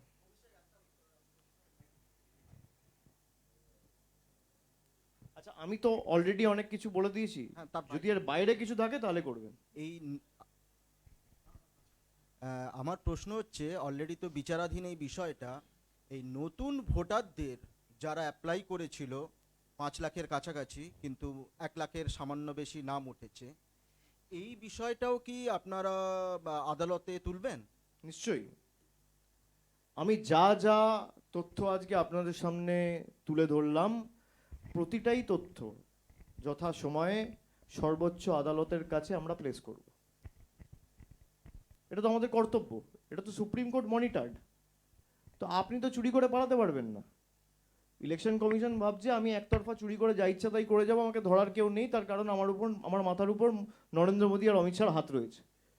ভাই, আপনার মাথার উপর যার হাত থাকুক, আমাদের মাথার উপর মানুষের হাত রয়েছে। গণতন্ত্রের দেখি না দেশের প্রধানমন্ত্রী, স্বরাষ্ট্রমন্ত্রী, নির্বাচন কমিশন বেশি ক্ষমতাশালী না সাধারণ মানুষ বেশি ক্ষমতাশালী? যতবার গেছে ইলেকশন কমিশনই মুখ থুবড়ে পড়েছে। এটা তো মাধ্যমিকের অ্যাডমিট কার্ডও নিচ্ছিল না, সুপ্রিম কোর্ট বলেছে নিতে বাধ্য হয়েছে। আধার কার্ড নিচ্ছিল না, বলে দেওয়ার পরও এখনো আধার কার্ড রিজেক্ট করছে ম্যাপড কেসেসে। তো এইগুলো সবই আমরা সুপ্রিম কোর্টের কাছে, সর্বোচ্চ আদালতের কাছে উপস্থাপিত করব। অভিষেক, আপনি একটু আগে যেটা বললেন যে বিজেপির একটা অংশ চাইছে, আপনার অভিযোগ যে সঠিক সময়ে যাতে নির্বাচন না হয়, নির্বাচন পিছুয়। তো এর আগেও যেরকম বেশ কিছু নির্দিষ্ট পয়েন্ট আপনারা আদালতের গোচরে এনেছেন, এবং সেই অনুযায়ী অনেকগুলো ক্ষেত্রে আমরা দেখেছি যে আদালত আপনাদের যে বক্তব্য ছিল সেই অনুযায়ী সদর্থক নির্দেশ দিয়েছে। এই মুহূর্তে দাঁড়িয়ে এই বিষয়টা মাথায় রেখে আপনারা কি সুপ্রিম কোর্টের দৃষ্টি আকর্ষণ করতে চাইছেন নির্দিষ্টভাবে? সেক্ষেত্রে কি ধরনের হস্তক্ষেপ বা কি ধরনের এক্সপেকটেশন সুপ্রিম কোর্টের কাছে আপনাদের থাকতে পারে? না, সুপ্রিম কোর্টের অর্ডারে অত্যন্ত স্পষ্টত বলেছে, খুব সম্ভবত 20 তারিখে যে অর্ডারটা সুপ্রিম কোর্ট পাস করেছিল, সেখানে বলেছিল যে our only concern is the disputed cases should be completed in a time bound manner. এবার আমার যতটুকু শেষ 10 দিনে দেখে মনে হয়েছে যে 500 জুডিশিয়াল অফিসার যদি এর সাথে যুক্ত থাকে এবং এক দিনে 20টা, 30টা, 40টা করে কেস তারা ক্লিয়ার করে, তাহলে 60, যদি 14 লক্ষ হতো তাহলে হয়তো 20 দিনে হয়ে যেত, যেটা অ্যাকচুয়ালি পাঠানোর কথা, কিন্তু তা তো পাঠায়নি। সেটাও আমরা মেনশন করব সুপ্রিম কোর্টে। কিন্তু যেহেতু 60 লক্ষ এখন আন্ডার অ্যাডজুডিকেশন রয়েছে, এই 60 লক্ষ কেস যদি এদেরকে কমপ্লিট করতে হয় তাহলে তো 3-4 মাস পেরিয়ে যাবে। সেক্ষেত্রে নির্বাচন তো আপনার জুলাইতে, অগস্টে হবে। ভোটার লিস্টের কাজ কমপ্লিট করতে করতে মার্চ, এপ্রিল, মে, জুন 4 মাস লাগবে। তারপর আপনার সাপ্লিমেন্টারি ভোটার লিস্ট বেরোবে, তারপর আপনার নির্বাচন হবে। নাহলে তো নির্বাচন হতে পারে না। অনেক বিধানসভা রয়েছে আপনি দেখবেন যেখানে 2000-4000 ব্যবধানে দলের প্রার্থীরা যেতে, এবং মহারাষ্ট্রের ক্ষেত্রে, হরিয়ানার ক্ষেত্রে, এদিকে দিল্লির ক্ষেত্রে অনেক প্রার্থী রয়েছে যেখানে 300, 400, 500 ভোটের ব্যবধানে জিতেছে। এক একটা বিধানসভা থেকে যদি আপনি 1 লক্ষ 1.5 লক্ষ আন্ডার অ্যাডজুডিকেশন করে দেন, এবার আমি তর্কের খাতিরে ধরলাম সেখানে 50% ক্লিয়ার হয়ে গেল, 75,000 ক্লিয়ার হয়ে গেল, 75,000 স্টিল আন্ডার অ্যাডজুডিকেশন, তারা তো ভোট দিতে পারবে না। তারা যদি ভোট না দিতে পারে তাহলে সেই আসনও তো অমীমাংসিত থাকা উচিত, তাই নয় কি? দুটো তো একসাথে হতে পারে না। তা এগুলো আমরা সর্বোচ্চ আদালতের কাছেও তুলব, আমরা আমাদের মতো আইনতও লড়ব, আর আমরা এই নিয়ে মাঠেও নামবো। 6 তারিখ মেট্রো চ্যানেলে মমতা বন্দ্যোপাধ্যায় নিজে এই নিয়ে প্রতিবাদ কর্মসূচি নিয়েছে, তিনি অবস্থান বিক্ষোভ এবং ধর্নায় দুপুর 2টো থেকে নিজে বসবেন, তারপরে পরবর্তী কর্মসূচি তিনি অ্যানাউন্স করবেন। 6 তারিখ, আগামী 6 তারিখ মেট্রো চ্যানেলে, মানে প্ল্যানেট ইস্ট যেটা, যেখানে মমতা বন্দ্যোপাধ্যায় অনশন করেছিলেন, সেই একই জায়গায় আমরা অলরেডি দলের তরফ থেকে একটা চিঠি অথরিটিসদের কাছে জমা করেছি। 6 তারিখ দুপুর 2টোয় তিনি অবস্থান বিক্ষোভে বসবেন এবং সেখানে দলের সর্বস্তরের প্রতিনিধি, দূরে যারা রয়েছে আমি সবাইকে আসার জন্য অনুরোধ করব না, তার কারণ এসআইআর চলছে এখন, এই আগামী 10-15 দিনও খুব গুরুত্বপূর্ণ। কিন্তু কলকাতার আশেপাশে পার্শ্ববর্তী জেলায় যারা রয়েছেন তারা আসবেন নিজের এলাকা সামলে, এবং পরবর্তী দলের কর্মসূচি 6 তারিখ সেখান থেকে মমতা বন্দ্যোপাধ্যায় নিজে ঘোষণা করবেন। অভিষেক, আমি অনুপম, আকাশ বাংলা থেকে। এর বাইরে একটা প্রশ্ন করছি, যা বলেছো সেটা হচ্ছে যে দেখা গেল এই যে এত চাপ সৃষ্টি করেছিল অরবিন্দ কেজরিওয়াল, সে লোকটা পুরো মানে টিমটা পুরোই নির্দোষ প্রমাণিত হলো, তো এটা নিয়ে তুমি কি বলবে? ইস্তফা দেওয়া উচিত নরেন্দ্র মোদী, অমিত শাহ, এবং আমি যতটুকু শুনেছি 500 পাতার ওই রাউজ এভিনিউ কোর্টের জাজ তিনি অর্ডার দিয়েছেন, এবং তিনি এটাও লিখেছেন বা এক্সপ্রেস করেছেন যে যারা তাকে অনৈতিকভাবে ফাঁসিয়েছে সেই তদন্তকারী সংস্থার নির্দিষ্ট অফিসারগুলোর বিরুদ্ধেও ব্যবস্থা নেওয়া উচিত। এই একই জিনিস তো সর্বত্র করে বেড়ায়, আমরা তো এটা প্রথম দিন থেকে বলে আসছি। আজকে দিল্লির মানুষ বুঝুক, আজকে জোর করে একটা মানুষকে জেলে ঢুকিয়ে সিটিং চিফ মিনিস্টার দুর্নীতিগ্রস্ত বলে দিনের পর দিন তাকে যেভাবে জনসমক্ষে, এবং মিডিয়ার একাংশ এর জন্য দায়ী, আপনারা নিজেরাও দায়ী, আপনারা কোনোদিন সঠিক খবরটা মানুষের কাছে উপস্থাপিত করেন না, এই জন্যই সবাইকে গদি মিডিয়া বলা হয়, আমি আপনাকে বলছি না। কিন্তু যেভাবে তার ব্যক্তিগত আক্রমণ, ক্যারেক্টার অ্যাসাসিনেশন, পার্টিকে দুর্নীতিগ্রস্ত, তার বিরুদ্ধে যে স্মিয়ার ক্যাম্পেইন চালানো হলো, আজকে সেটার যে ক্ষতি হলো সেই ক্ষতির ক্ষতিপূরণ কে দেবে? নরেন্দ্র মোদী দেবে না অমিত শাহ দেবে? যারা দিনের পর দিন তার বেল আটকে রেখেছে সেই জাজরাও তো একইভাবে দায়ী। আমি স্যালুট জানাই যে আমাদের বিচার ব্যবস্থায় এমন জাজেরা রয়েছে যারা এখনো এই সৎসাহস দেখায়, যারা সংবিধানের রীতিনীতি মেনে কাজ করে, যারা নিরপেক্ষতার সাথে নিজেদের ডিউটি ডিসচার্জ করে। আর এরকম লোকেরা রয়েছে বলেই সমাজটা বেঁচে রয়েছে। সত্য তো আজ নয় কাল জনসমক্ষে আসবেই, কিন্তু যাদের কারণে হয়েছে পরবর্তীকালে আপনি দেখবেন যে একই জিনিস ঝাড়খণ্ডের ক্ষেত্রেও এস্টাবলিশড হবে। সিটিং চিফ মিনিস্টারকে অ্যারেস্ট করা হয়েছিল, মানুষ তার রায় দিয়েছে, কিন্তু একই জিনিস আপনি দেখবেন আজকে হোক, 2 মাস পর হোক, 2 বছর পর হোক, এটা প্রতিষ্ঠিত। ইডি সিবিআই কোনোদিন বিজেপি শাসিত রাজ্যগুলোতে যায় না, আসামে যায় না, ত্রিপুরায় যায় না। এটা কি ধোয়া তুলসী পাতা? সবার তো সারদার নাম ছিল, আসামের চিফ মিনিস্টার নাম ছিল না? আমি যেটা লিখেছি, সুদীপ্ত সেন নিজে লিখেছে, কবার ডেকেছে। যারা বিজেপিতে গেছে আপনি দেখুন, যাওয়ার পর একবার ইডি সিবিআই এদের ডেকেছে? আপনি কনভিক্ট করা বা এদের বিরুদ্ধে ব্যবস্থা নেওয়া, জেলে ঢোকানো, এসব ছেড়ে দিন, একটা নোটিশ বা সামান পাঠিয়ে এদের জিজ্ঞাসাবাদ পর্যন্ত করা হয়নি। আমি বিজেপিতে গেলে ধোয়া তুলসী পাতা, আর যদি না যাই আমি দুর্নীতিগ্রস্ত। তো সত্যের জয় হয়েছে, আমি স্যালুট জানাই ওই রাউজ এভিনিউ কোর্টের জাজকে। আচ্ছা, একটা ছোট প্রশ্ন ছিল, একটা অন্য প্রসঙ্গে আমরা চলে এলাম এই প্রশ্নের পরিপ্রেক্ষিতে। আগের যে বিষয়টি নিয়ে আমাদের আলোচনা হচ্ছিল, আপনি প্রায় দীর্ঘক্ষণ সাংবাদিক সম্মেলন করলেন, যে আশঙ্কাগুলো করা হচ্ছিল সেই আশঙ্কাগুলোর জায়গায় এসে আমরা এখন এই মুহূর্তে দাঁড়িয়েছি, এবং এই যে 60 লক্ষ বিচারাধীন যে নাম, তার সম্পূর্ণ করতে গেলে আপনি যে কথাটা বলছেন যে 3-4 মাস লাগবে, সেক্ষেত্রে দাঁড়িয়ে তাহলে কি আমরা ভোট পিছিয়ে যাচ্ছে এই আশঙ্কা করে সেটা- নেব, নাকি পুরনো লিস্টে ভোট হোক সেই দাবি তোলা না, হবে? সেটা তো আপনাদের আমি তরফ বলতে থেকে? পারি না। আমরা আমাদের কথাটা প্লেস করতে পারি যেহেতু মামলা সাবজুডিস। বাকি সিদ্ধান্ত সুপ্রিম কোর্টের। সুপ্রিম কোর্টে আমরা বলতে পারি যে কোনোভাবে তাহলে যারা অমীমাংসিত রয়েছে তাদের ভোটার রাইটস দেওয়া হোক বা কিছু একটা করা হোক, সেই প্রেয়ার তো আমাদের থাকবেই। বা কোনো মতে আগামী 20 দিনের মধ্যে, 15 দিনের মধ্যে, 10 দিনের মধ্যে যবেই ভোট ঘোষণা হবে তার আগে এই 60 লক্ষ কেস ক্লিয়ার করা হোক। তো আমাদের তো দাবি এই থাকবে যে যারা যোগ্য, এটা তো সবাই যোগ্য, এরা ইনিউমারেশন ফর্ম ভরেছে এবং এদের ন্যাশনালিটি এস্টাবলিশড, নাগরিকত্ব নিয়ে কোনো প্রশ্ন নেই। এবার কারোর হয়তো দাদুর সাথে বয়সের ফারাক, বাবার সাথে বয়সের ফারাক, পদবিতে সমস্যা, এই কারণে তাদেরকে অমীমাংসিত বা বিচারাধীন ক্যাটেগরিতে জোর জবরদস্তি ঢুকিয়ে দেওয়া হয়েছে। কিন্তু এটা তো ঢুকিয়ে দেওয়া মানে এই না যে তাদের ফান্ডামেন্টাল রাইট বা ইলেকটোরাল রাইট আমি কেড়ে নেবো। যে করে হোক আমরাও চেষ্টা করব, আর না হলে আমরা শেষ দেখে ছাড়বো, মানুষের কাছে যাব। একদিকে যেমন তৃণমূল সুপ্রিম কোর্টেও লড়বে, মমতা বন্দ্যোপাধ্যায় রাস্তাও থাকবে। Sir, just trying to understand, মানে what is the way head?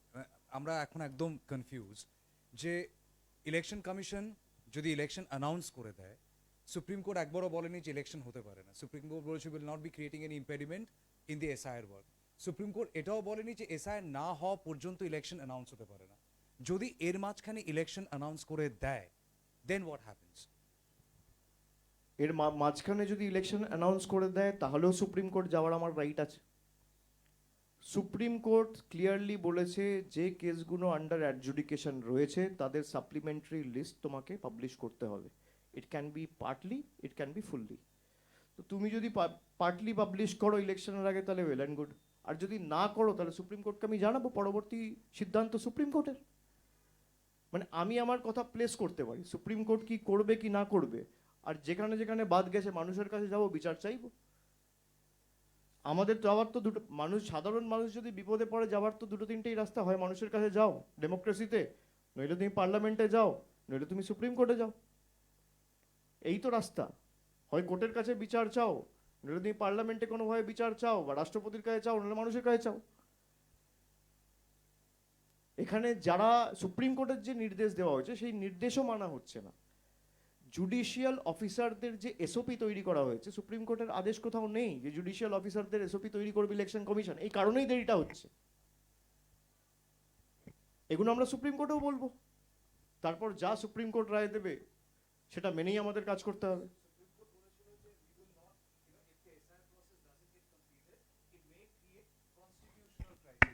Do you suspect that with all this, what you are I alleging, apprehend, yes. that BJP is trying to create a constitutional crisis Yes. in Bengal? Yes, and to me it looks like a very carefully drafted strategy where they're taking the judicial route without putting any blame on any judges or justices. They're taking the judiciary route to delay the election and impose something like a precedence rule. Because they can't face the people. They doesn't have the courage to face the people. So we can only hope that the judiciary acts and stand up to protect the soul of the country. That's it. দুটো প্রশ্ন। প্রথম প্রশ্ন হচ্ছে আপনি নিজেও বললেন যে রাজ্যে একাধিক সংখ্যালঘু বিধায়ক, আপনাদের নেতা, তাদের নাম বাদ দেওয়া হয়েছে। বিজেপি বারবার খালি সংখ্যালঘু বলে না, সংখ্যালঘু রয়েছে, তপশিলি রয়েছে, এসটি রয়েছে, একাধিক রয়েছে। বিজেপি আমি যে বিডিওর নাম বললাম সব তো হিন্দু। আমি যে বিধানসভাগুলো আপনাকে দিলাম সেখানে বিজেপি কোথাও 18,000 20,000 ভোট পেয়েছে। 18,000 20,000 ভোট মানে 8-10% ভোট। এবার যেখানে আমি 10% ভোট পেয়েছি, 2,000 কোটি টাকা 2,500 কোটি টাকা খরচা করে, হাজার হাজার কোটি টাকা, নেতারা এসছে গেছে, টাকার পর টাকা ঢেলেছে, তারপর 20,000 22,000 ভোট, 18,000 ভোট একটা বিধানসভায়। তা প্রতিহিংসা পরায়ণতার এটা একটা নিদর্শন যে এক একটা বিধানসভা থেকে 75% 80% নাম আন্ডার অ্যাডজুডিকেশনে পাঠিয়ে দেওয়া। না, বিজেপি বারবার তো বলেছে যে সংখ্যালঘু এলাকায় বেশি করে নাম বাদ যাবে, এই আশঙ্কা বিজেপির একাধিক নেতার গলাতেও শোনা গিয়েছে। আপনার কি মনে হয় কোথাও গিয়ে বিজেপির কথাতেই নির্বাচন কমিশন এই এটা আশঙ্কা নয়, এটা টার্গেট, এটা বিজেপির আদেশ। নির্বাচন commission was the implementing authority, target setting authority তো বিজেপির নেতারাই। তো আমি দেখালাম আপনাকে, এটা কি আমার গলা? আচ্ছা 1,10,000 তো বলছে, 1,10,00,000 তো বলছে না, 1,15,00,000 বলছে না, 75 লক্ষ বলছে না, 50 লক্ষ বলছে না, 60 লক্ষ বলছে না, 2 কোটি বলছে না, 2.5 কোটি বলছে না, বলছে কি 1,25,00,000। আর আজকের লিস্ট 1,24,00,000। এটা কাকতালীয়। তাহলে এরা যদি এত বড় অ্যাস্ট্রোলজার হয়, তাহলে এদের তো পলিটিক্যাল প্রেডিকশনগুলো ম্যাচ করা উচিত। কেউ বলেছিল লোকসভায় 35টা আসন পাবো, কেউ বলেছিল 200টা আসন পাবো, কেউ বলেছিল অমুক অমুক তারিখে এই হবে তাই হবে, একটাও তো ম্যাচ করছে না। যেখানে নির্বাচন কমিশন যুক্ত সেখানেই ম্যাচ করছে। তাহলে কি রেফারি ফিক্সড? আমার প্রশ্ন এটাই। দাদা এর বাইরে একটা প্রশ্ন করি। আমরা একটি সাক্ষাৎকারে দেখতে পেলাম সজল ঘোষ, সৌরভ গঙ্গোপাধ্যায় আমরা জানি যে বাংলার গর্ব এবং একই সঙ্গে অমর্ত্য সেন। সৌরভ গঙ্গোপাধ্যায় প্রসঙ্গে তিনি বলছেন দালাল এবং অমর্ত্য সেন প্রসঙ্গে বলছেন গুড ফর নাথিং। কার্যত এই বাঙালিদের এই শব্দ ব্যবহার করা কিভাবে ব্যাখ্যা করবেন? আপনি জিজ্ঞেস করবেন সৌরভ গঙ্গোপাধ্যায় যদি দালাল হয়, 2021 সালে অমিত শাহ দালালের বাড়িতে গেছিল কেন? কি দালালি ছিল? সজল ঘোষকে জিজ্ঞেস করবেন। এক পাশে দিলীপ ঘোষ আর শুভেন্দু অধিকারীকে নিয়ে সৌরভ গঙ্গোপাধ্যায় যদি দালাল হয়, তাহলে কি ঠেকা পড়েছিল দালালের বাড়িতে দেশের স্বরাষ্ট্রমন্ত্রী ছুটবে?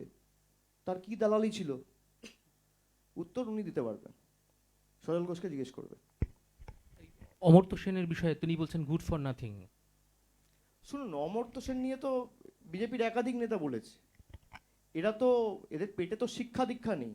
আমি তো বললাম অমর্ত্য সেনকে হিয়ারিং নোটিশ পাঠানো মানে দেশের নোবেল পুরস্কারটাও আন্ডার অ্যাডজুডিকেশন রাখা। রিচা ঘোষকে হিয়ারিং নোটিশ, রিচা ঘোষকে আন্ডার অ্যাডজুডিকেশন রাখা মানে একা মেয়েটা খেলে খেলে দলকে ফাইনালে নিয়ে গেছে। তার অবদান তো দেখেছি, কিভাবে জিতেছে। নভেম্বর, আর 3 মাস 4 মাস পুরনো ঘটনা। তার নামে আমাদের রাজ্য সরকার তরফ থেকে স্টেডিয়াম করা হচ্ছে। তাকে আন্ডার অ্যাডজুডিকেশন রাখা মানে দেশের তরফে যে ওয়ার্ল্ড কাপ ট্রফিটা জিতে এলো, সেই ওয়ার্ল্ড কাপ ট্রফিটাও তো আন্ডার অ্যাডজুডিকেশন রাখা।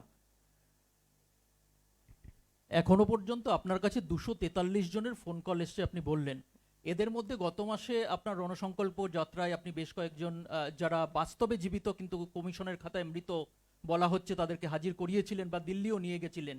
এই 243 বা আপনার তথ্য অনুযায়ী 1000 জন, এদের পাশে আপনি কিভাবে দাঁড়াবেন? 1000 জন বলছি না, আমি বলছি সংখ্যা বাড়তে পারে। এদের পাশে আপনি কিভাবে আগামী দিন দাঁড়াচ্ছেন? বা আমরা অলরেডি তাদের যা লোকাল সাপোর্ট দরকার, যেমন আমি ইতিমধ্যেই বললাম যে যাদের নাম বাদ গেছে এবং জীবিত রয়েছে তাদের প্রথমত ডিইওর কাছে অ্যাপিল করা এবং ফর্ম 6 অবশ্যই ফিল করে জমা দেওয়া, যাতে ফাইনাল লিস্টে তাদের নাম ওঠে। এবং সেক্ষেত্রে তাদের যা সাহায্য সহায়তা লাগবে, আমাদের নির্দিষ্ট সে বিধানসভা বা সে পঞ্চায়েতের প্রধান হোক বা অঞ্চল সভাপতি হোক বা সেই বিধানসভার এমএলএ হোক, তাদেরকে বলা রয়েছে সেই মানুষগুলোকে সাহায্য প্রদান করার জন্য। এবং আমি নিজে তাদের খোঁজখবর রাখবো, তাদের কোনো চিন্তা করার কারণ নেই। এই সংখ্যাটা বাড়তে পারে, আমি বলেছি এই 243টা 1000ও হতে পারে, 10,000ও হতে পারে, 500ও হতে পারে। এখন তো একদিনও হয়নি, কালকে দুপুরের পর থেকে খবর আসা শুরু হয়েছে। আমি আজ সকাল পর্যন্ত যে লিস্ট পেয়েছি সেখানে 243 জনের নাম রয়েছে যারা জীবিত রয়েছে, হার্টি অ্যান্ড হেলদি। তাদেরকে দেখিয়ে দেওয়া হয়েছে মৃত। যেমন আপনি দেখবেন কালকে নৈহাটিতে আমাদের এক কাউন্সিলর, সেই কাউন্সিলর, তার মা, তার বাবা, 3 জনকেই দেখিয়ে দেওয়া হয়েছে ডেড। আর এটা তো ক্রিমিনাল অফেন্স। যারা কাজ করছে তারা ভাবছে যে আমরা পদে আছি, আমাদের বিরুদ্ধে কোনো মামলা হবে না। হবে, সব হবে। বিজেপি থাকবে না, দেশের সংবিধান থাকবে।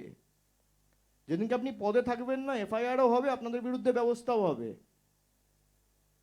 এসব টেম্পোরারি। তখন কোনো গুজরাটের নেতারা বাঁচাতে আসবে না, কারণ তাদের বিরুদ্ধেও মামলা হবে, তাদেরকেও টানা হবে। তারা যেভাবে দেশটাকে ছাড়কাড় করেছে নিজেদের স্বার্থ চরিতার্থ করতে, কাউকে স্পেয়ার করা হবে না। এবং মানুষই এদের অ্যাডজুডিকেশনে রাখবে। মানুষ তো ডেকেছে, বিজেপিকে তো সিঙ্গেল মেজরিটি দেয়নি, তারপর বিজেপির এই দম্ভ। তা এরাই যদি 300 সিট পেয়ে ক্ষমতায় আসতো তাহলে কি করতো? মানুষ বুঝুক। আর শেষ প্রশ্ন একটা, বিজেপি বাংলায় পরিবর্তন যাত্রা শুরু করেছে, কিভাবে সেটাকে আপনি দেখছেন? কি পরিবর্তন যাত্রা? তাদের একটা কর্মসূচি নিয়েছে তারা গোটা রাজ্য জুড়ে। গণতান্ত্রিক দেশ, যে যা ইচ্ছা তাই করতে পারে, যে কোনো মিটিং করতে পারে, করুক, অসুবিধা কি আছে? ও রথযাত্রা, আমি তো বাঙালি, সচরাচর আমরা আষাঢ় শ্রাবণ মাসে রথ হয় শুনেছি, ফাল্গুন মাসে রথ হয় শুনিনি। ফাল্গুন মাসে চৈত্র মাসে রথ হয় কোনোদিন বাপের জন্মে শুনিনি। তো যারা রথযাত্রা করবো তাদেরকে বলবো রথটা সযত্নে রাখবেন, তার কারণ উল্টো রথ করে আবার ওটা এখানেই ফিরে যেতে হবে।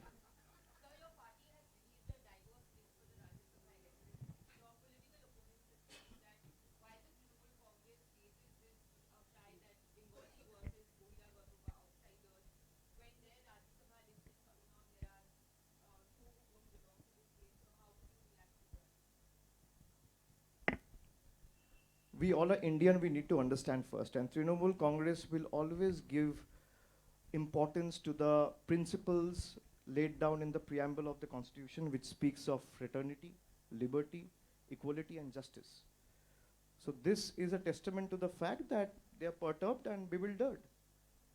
And they have no person to nominate. I haven't seen any person nominated by the BJP for the West Bengal Rajya Sabha election so far. They should concentrate on their own organizational work and focus on the work they are doing, instead of trying to poke their noses in what Trinamool is trying to do and has done. Abhishek Bangla Jago channel আরো খবর paper থেকে চয়নিকা ব্যানার্জি। যেমন পরিবর্তন যাত্রার কথা উঠলো BJP, সেরকম পরিবর্তন যাত্রা শুরু হয়েছে এবং সেখানে তৃণমূল কংগ্রেসের দুর্নীতি প্রসঙ্গে একাধিক প্রচার করা হচ্ছে। যেখানে বাংলার জিডিপি রেট এত বেশি, সেখানে দাঁড়িয়ে যেভাবে বাংলার মনীষীদের সম্পর্কে বিজেপিরা ধারণা রাখেন না, তারা কি এ ব্যাপারেও কোনো ধারণা না নিয়ে এ রাজ্যে প্রচার করতে আসছে? যেখানে প্রধানমন্ত্রী বঙ্কিমচন্দ্র চট্টোপাধ্যায় সাহিত্য সম্রাটকে বঙ্কিমদা বলে, আপনি কি আশা করতে পারেন? এদের থেকে আশা করাই ভুল। এরা যা ইচ্ছা করবে। ওই যে বললাম রথযাত্রা, বাংলার কৃষ্টি সংস্কৃতি যায় না। রথে কারা চড়ে? রথে দেব দেবী ভগবানরা চড়ে। মানে নিজেদের মাথায় ঢুকে গেছে আমরা ভগবান। আমরা তো রথযাত্রা করছি না। আমরা বলুন না, যারা বাংলায় বসবাস করি তারা কি দেখে আসি? যে রথে জগন্নাথ ঠাকুর থাকে, অন্য ঠাকুরদের রথ হয়, শিব ঠাকুরকে আমরা কোনো সময় রথে বসিয়ে টানি, হনুমানজিকে টানি, দেব দেবীর জন্য রথ হয়। বিজেপির নেতারা যদি রথে থাকে তাহলে তারা বাংলার কৃষ্টি সংস্কৃতি সম্পর্কে তারা সম্যক ধারণা প্রদান করবে আমি আশা করব কোত্থেকে? তারা রয়েছে রথে, আমরা রয়েছি পথে। Dada, as we know that 60 lakhs name under adjudication. Now, are you apprehending that BJP is influencing judicial officers so that maximum names can be deleted from these 60 lakhs so that they get benefited? See, I have played a video in front of you, and all of you present here have seen that it is the BJP leaders who have said that 1.25 lakh voters will be deleted from Bengal. It is not me. So they have already set a benchmark. And it is not my apprehension. The order that was given by the Rouse Avenue Court 2 days back with regard to the unlawful arrest and detainment of the then Chief Minister of Delhi, Arvind Kejriwal, is a testament to the fact that a part of judiciary is working in connivance with the BJP. Why I say this? Because we have seen there has been precedence before. When I spoke in the general budget last month, all of you must have seen, I spoke of two Indias. I quoted two Indias and I spoke about how I represent two Indias and the dichotomy that still exists between the two Indias. So I can use that analogy again and say that I come from an India where we see judges who works tirelessly and works impartially and operates so that the government functions remaining within the ambit of law and constitution. And I also come from an India where the former Chief Justice of India illegally occupies a bungalow after demitting office and still illegally holds it for 8 months, where to an extent where the Supreme Court has to write to the Ministry of Home Affairs for its repossession. So that is why we say he is not any Tom, Dick or Harry. He is the former Chief Justice of India. When the former Chief Justice of India is breaking rules, what do you expect? You are supposed to hold that bungalow for 6 months. Under what rule and provision, if this is the example and precedence the former Chief Justice of the country is setting, and the government is not acting, then we all know what is the affairs of judiciary, what is the state of judiciary in the country. অভিষেক দা, যেহেতু এটা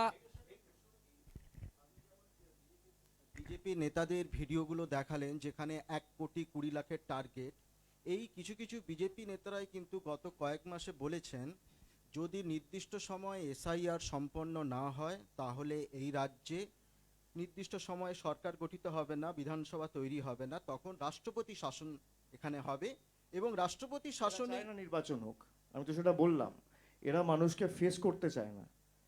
যদি voter লিস্টে কোনো রকম কোনো ত্রুটি থাকে তাহলে এই ভোটার লিস্টের নিরিখেই তো 24 সালে ভোট হয়েছিল। নরেন্দ্র মোদী সরকারের তো ন্যূনতম নীতি নৈতিকতা থাকলে নিজেদের পদত্যাগ করা উচিত। তারা মানুষকে অবৈধ বানিয়ে নিজেরা বৈধ শাস্তে চায়, এটাই তো তাদের দ্বিচারিতা। এরা কি রাষ্ট্রপতি শাসনে নিয়ে যেতে চাইছে? সেটা এরা বলতে পারবে। যে কোনো মুহূর্তে নির্বাচন হোক, আমরা মানুষের কাছে থাকি, মানুষের সাথে থাকি, মানুষের দরবারে থাকি 365 দিন, নির্বাচনের আগে পিছে নয়। এবং যখনই নির্বাচন হয়েছে কেন্দ্রীয় বাহিনী দিয়ে হয়েছে, নির্বাচন কমিশনের আন্ডারে নির্বাচন হয়েছে। যে কটা উপনির্বাচন হয়েছে কেন্দ্রীয় বাহিনী দিয়ে হয়েছে, 21-এর নির্বাচন, 24-এর লোকসভা নির্বাচন, প্রত্যেকটাই মানুষ আস্থা রেখেছে তৃণমূলের উপর। আগামী দিনও ব্যতিক্রম হবে না, তৃণমূলের ভোট শতাংশও বাড়বে, আসন সংখ্যাও বাড়বে। অভিষেক দা, যেহেতু হিসাব মতো এটা নির্বাচনের সময়, নিশ্চয়ই আপনার দলেও প্রার্থী তালিকা নিয়ে আলোচনা শুরু হয়েছে, কিন্তু যেভাবে যে কয়েকজন সিটিং এমএলএকেও এই ওয়েটিং তালিকায় রাখা রয়েছে, এতে আপনারা প্রার্থী তালিকা চূড়ান্ত করতে সমস্যায় পড়বেন যতক্ষণ না জটিলতা তারা বেরিয়ে আসে।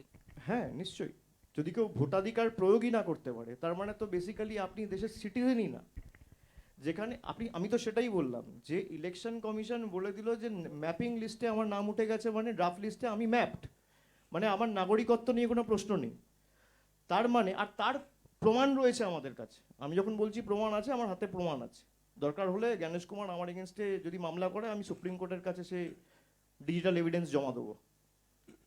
তাহলে আপনি জোর জবরদস্তিতে নাম কাটতে পারেন না। এবার হতে পারে যে কারোর নামে পদবিতে মিসম্যাচ, আপনি একটা ডকুমেন্টের বেসিসে সেটা ক্লিয়ার করে দেবেন, কিন্তু এই যে 60 লক্ষ নাম গেল, এটা কিসের বেসিসে গেল? নাম যাওয়ার কথা তো 14 লক্ষ। তার কারণ বাকি সব তো ইআরও আর এইআরওরা ক্লিয়ার করে দিয়েছিল 21 তারিখ লগ ইন ফ্রিজ হওয়ার আগে, মানে পোর্টাল ফ্রিজ হওয়ার আগে। তাহলে এই 46 লক্ষ নাম অ্যাডিশনাল কার অঙ্গুলি হলো না গেল, কে পাঠালো? এটা আমরা সুপ্রিম কোর্টে মেনশন করব। বাকি দেখা যাক, কোর্টে তো লড়াই চলছে রোজই।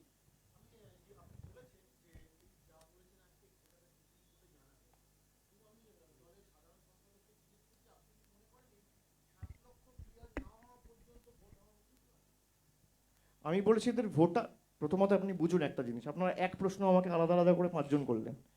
আমি বলছি ইলেকশন কমিশনের কথা অনুযায়ী আমার তার কাছে ডিজিটাল এভিডেন্স রয়েছে, রেকর্ড রয়েছে, সেই রেকর্ড আমি প্লেস করতে পারি যদি সুপ্রিম কোর্ট আমাকে আদেশ দেয়। আমার ড্রাফট লিস্টে নাম বেরোনো মানে আমি দেশের নাগরিক, ঠিক আছে? আমি যদি দেশের নাগরিক হই তাহলে তো আমার ভোটাধিকার থাকবে, আপনি তো আমার ভোটাধিকার কাটতে পারেন না। তাহলে আমার যদি কেস অমীমাংসিতও থাকে বা বিচারাধীনও থাকে, ভোটার রাইটস তো আমাকে দিতে হবে, because my identity, my nationality is established, my identity is under question.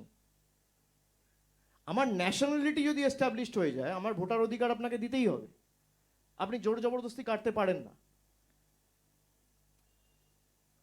এটা চিফ ইলেকশন কমিশনার নিজে বলেছে। বাকি সুপ্রিম কোর্টে আমরা প্লেস করব, সুপ্রিম কোর্ট আমরা নিশ্চিত যে ইলেকশন কমিশনকে যা গাইডলাইন দেবার দেবে। Abhishek da, you did touch upon this point initially. আমি তাও একটু আরেকবার জিজ্ঞাসা করছি because I was seeking your reply in English. If you see the top 5 districts which has the highest number of adjudication cases, Murshidabad, Malda, Uttar Dinajpur, North 24 Pargana and South 24 Pargana. They're all Bangladesh bordering districts with high Muslim population. Do you see some sort of a scheme or trend after the list has come out and all these data has finally been made public? BJP has targeted the assembly and the districts where they have lost and where they know that they will not be able to win in the next 20 years. So it is their sheer revenge. which they are taking on the people of Bengal because they cannot fight Trinamool politically. We will take this up before the appropriate forum, which in this case is the Supreme Court of the country. Since the case is sub judice, it is not right or appropriate for me to make any political comment at this stage. একাধিকবার আপনাদেরকে supreme কোর্টের দ্বারস্থ হতে হয়েছে, বারে বারে supreme কোর্টে, এমনকি চূড়ান্ত তালিকা যখন ভোটার তালিকা প্রকাশ হলো তারপরেও একাধিক অভিযোগ, সেগুলো নিয়েও আপনারা সুপ্রিম কোর্টে যাবেন। অন্যদিকে দেখা যাচ্ছে সুপ্রিম কোর্টও এর আগে বলেছিলেন বিচারপতি যে বারে বারে আসছেন যারা রয়েছেন অফিসিয়াল জুডিশিয়ালরা, তারা জানেন তাদের কি করতে হবে। পুরো বিষয়টাকে আপনি কিভাবে দেখছেন যে বারে বারে সুপ্রিম কোর্টের দ্বারস্থ হতে হচ্ছে একটা গণতান্ত্রিক রাষ্ট্রে? বিচার পেতে গেলে তো আমাকে লড়াই করতেই হবে, সেটা হাইকোর্টেও করতে হতে পারে, সুপ্রিম কোর্টেও করতে হতে পারে। দেশের তো এই দুরবস্থা, যেখানে নির্বাচন কমিশন আমরা কি এক্সপেক্ট করতাম, যে নির্বাচন কমিশন অলওয়েজ নিউট্রাল। আমরা টিএন সেশনের মতো লোকেদের দেখেছি যারা এই নির্বাচন কমিশন পরিচালনা করেছে, এসওয়াই কুরেশিকে দেখেছি। আপনি আরপি অ্যাক্ট তো চেঞ্জ করে দিলেন, যে অ্যাক্টের বেসিসে ইলেকশন হয় সেই অ্যাক্টটা থাকলো না। সেই অ্যাক্টের বেসিসে ইআরও, এই ইআরওরা ফাইনাল অথরিটি। আপনি মাইক্রো অবজারভারদের লাগিয়ে কেস সুপ্রিম কোর্ট অব্দি নিয়ে গিয়ে এখন জুডিশিয়াল অফিসারদের লাগিয়ে দিলেন প্রত্যেক জায়গায়। এটা এদের এগেনস্টেই ব্যবহার হবে আগামী দিনে। এরা যে দৈত্য তৈরি করলো, যে ফ্র্যাঙ্কেনস্টাইন তৈরি করলো, এটা এদের এগেনস্টেই ব্যবহৃত হবে। ইলেকশন হয় আরপি অ্যাক্টের বেসিসে, যেখানে ভোটার লিস্ট তৈরি হবে, এসএসআর স্পেশাল সামারি রিভিশন হবে, ড্রাফট ভোটার লিস্ট বেরোবে, ফাইনাল ভোটার লিস্ট বেরোবে, তারপর আপনি ডিওর কাছে অ্যাপিল করবেন, সিওর কাছে অ্যাপিল করবেন, এর বেসিসে। এরা ফাইনাল অথরিটি। আপনি পুরো আরপি অ্যাক্টের পিন্ডি চটকে দিয়েছেন। তো আপনি কি আশা করেন এদের থেকে, যেটা কিভাবে করবে? এখন জুডিশিয়াল অফিসার 500 জন কাজ করছে, হতে পারে সুপ্রিম কোর্ট আরো সংখ্যা বাড়াবে, কিন্তু সংখ্যা আপনি কত দূর বাড়াবেন? তাদের উপরও তো চাপ রয়েছে। তারা কেউ ডিস্ট্রিক্ট জাজ, কেউ তাদের কোর্টে বসতে হবে, তাদের কোর্টে সারাদিন হাজার হাজার কেস রয়েছে। মানুষের কাজগুলোও তো তাদের করতে হবে, আর তারাও তো মানুষ। তো তারা যদি দিনে 30টা 40টা করে কেস করে, তাহলেও আমাদের 4 মাস লাগবে কেস ক্লিয়ার করতে। তো আমরা সুপ্রিম কোর্টকে বলতে পারি, রাস্তা তো সুপ্রিম কোর্ট দেখাবে।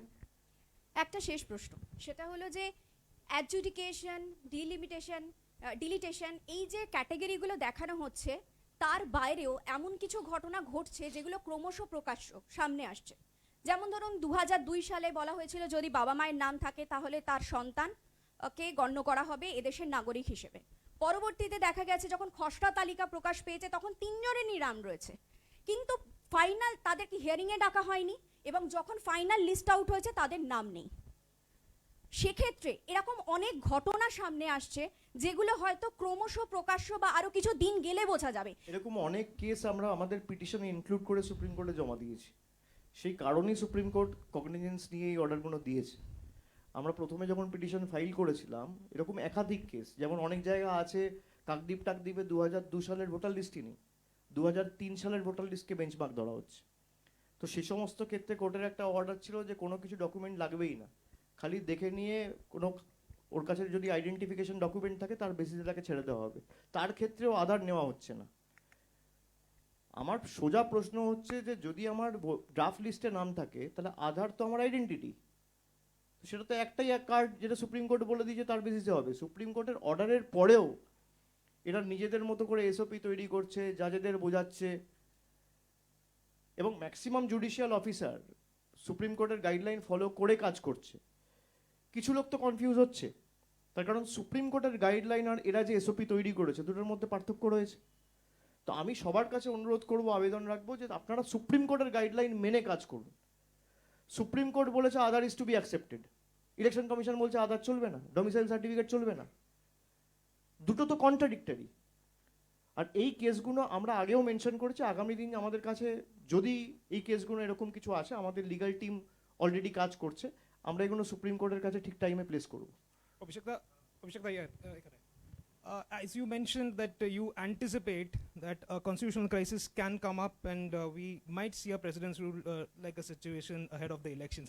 What will be the impact of it if that happens? What will be the impact of it on Trinamool level, on Trinamool Congress's grassroots level workers and leaders? Because especially ahead of a high-pitched election, if challenge them, let them do it. It is my open challenge to the BJP. If you have the guts and gall, impose president's rule. And I'll see you in the court of the people.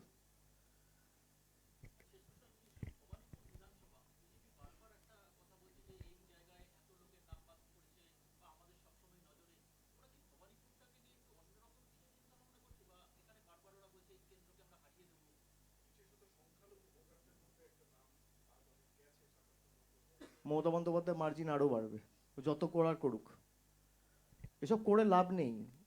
এসব ভাবছে যে 30,000 40,000, এখনো তো 1.5 লক্ষ নাম রয়েছে voter লিস্টে। ভবানীপুরের voter লিস্টে আমি যতদূর দেখছিলাম 1,58,000 না 1,60,000 নাম রয়েছে। 1 লক্ষ ভোট তো মমতা ব্যানার্জি পাবে খুব কম করে হলে। যদি 80% পোল হয় তাহলে 1,40,000 ভোট পড়লে 1 লক্ষ ভোট মমতা ব্যানার্জি পাবে। এরা 20,000 30,000 ভোট পাবে না। ওকে, আপনি বলেছেন যে বেছে বেছে সংখ্যালঘু মহিলা এবং এসসিদের নাম বাদ দেওয়া যাচ্ছে এবং তারা বিজেপিকে ভোট দেয় না। এই অংশ গত 1.5 দশক ধরে পশ্চিমবঙ্গে তৃণমূল কংগ্রেসকেই ভোট দেয়। এইটাকে মোকাবিলা করবেন কিভাবে? শুধু সুপ্রিম কোর্ট নাকি সাংগঠনিকভাবে মোকাবিলা? সাংগঠনিকভাবে তো তৃণমূল কংগ্রেসের BLA 2রা 5 মাস ধরে কাজ করছে, নইলে তো এরা অনেক আগে অনেক লোকের নাম বাদ দিয়ে দিত। আমি আপনাদের যে ভিডিওটা দেখালাম, এদের কৌশল কি ছিল? টার্গেট ছিল 1,25,00,000 নামের বাদ দেওয়া, অর্ধেক করতে পেরেছে। এবার অর্ধেক যেহেতু করতে পারেনি, একটা মরিয়া কামড় দেওয়ার চেষ্টা করছে। সেই কারণে 60 লক্ষ লোককে আন্ডার অ্যাডজুডিকেশনে দেখানো হয়েছে। এবার এরা চেষ্টা করবে কি করে হোক, যে করে হোকই 60 লক্ষ লোকের নাম বাদ দেওয়া হোক। এবার আমি আপনাদের উদাহরণস্বরূপ 5-7টা কেস বললাম, যেখানে এক একটা বিধানসভা থেকে 1.5 লক্ষ নাম আন্ডার অ্যাডজুডিকেশন দেওয়া হয়েছে। একটা বিধানসভার 90% ভোটার আন্ডার অ্যাডজুডিকেশন, এটা হতে পারে না। এটা যদি আমার পলিটিক্যাল রাজনৈতিক কোনো অভিসন্ধি বা ষড়যন্ত্র না থাকে তো হবে না। আমরা এর জন্য তাদের যা গ্রাউন্ড সাপোর্ট লাগবে, আমাদের BLA 2দের বলা হয়েছে, আমাদের BLA 1দের বলা হয়েছে, MLA ব্লক সভাপতিদের বলা হয়েছে, জায়গায় জায়গায় তৃণমূল কংগ্রেসের ক্যাম্প ছিল। পরবর্তীকালে এদের যেখানে যা সহযোগিতা লাগবে হিয়ারিং ভেন্যুগুলোতেও আমাদের লোকেদের বলা ছিল, হিয়ারিং ভেন্যুতে আমাদের লোকেরা উপস্থিত ছিল। যেখানে যার ডকুমেন্ট লাগবে আমাদের সীমাবদ্ধ সামর্থ্য এখতিয়ার অনুযায়ী আমরা অ্যাসিস্ট করেছি। এবং এদের নিশ্চিন্তে থাকতে বলুন, আপনিই বলে দেবেন, আমি তো আপনাকে বলছি যে কারোর নাম বিজেপির যে বাবা চাক লিস্ট থেকে বাদ দিতে তৃণমূল দেবে না। তার কারণ, যদি ড্রাফট লিস্টে নাম উঠে যায়, আমার নাগরিকত্ব এস্টাবলিশড, আর আমার নাগরিকত্ব এস্টাবলিশ থাকলে আমার ভোটার রাইটও আমি পাবো। বিজেপি চাইবে, আমরা করতে দেবো না।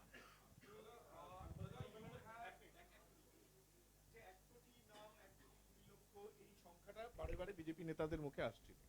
এবার বিজেপি নেতাদের মুখে একটা কথা বারংবার 2-3 দিন ধরে খুব বেশি রকম শোনা যাচ্ছে যে পৃথিবীর কোনো শক্তি নেই এবারে নির্বাচনে তৃণমূলকে ক্ষমতায় আনা, তৃণমূল কংগ্রেস এবার ক্ষমতায় থাকবে না, বলছেন শ্রমিক ভট্টাচার্য। একই কথার শোনা যাচ্ছে নিতিন নবীনের মুখে, তিনি বলছেন এবারে সময় এসে গেছে বাংলা থেকে অনুপ্রবেশকারীদের তাড়াবার।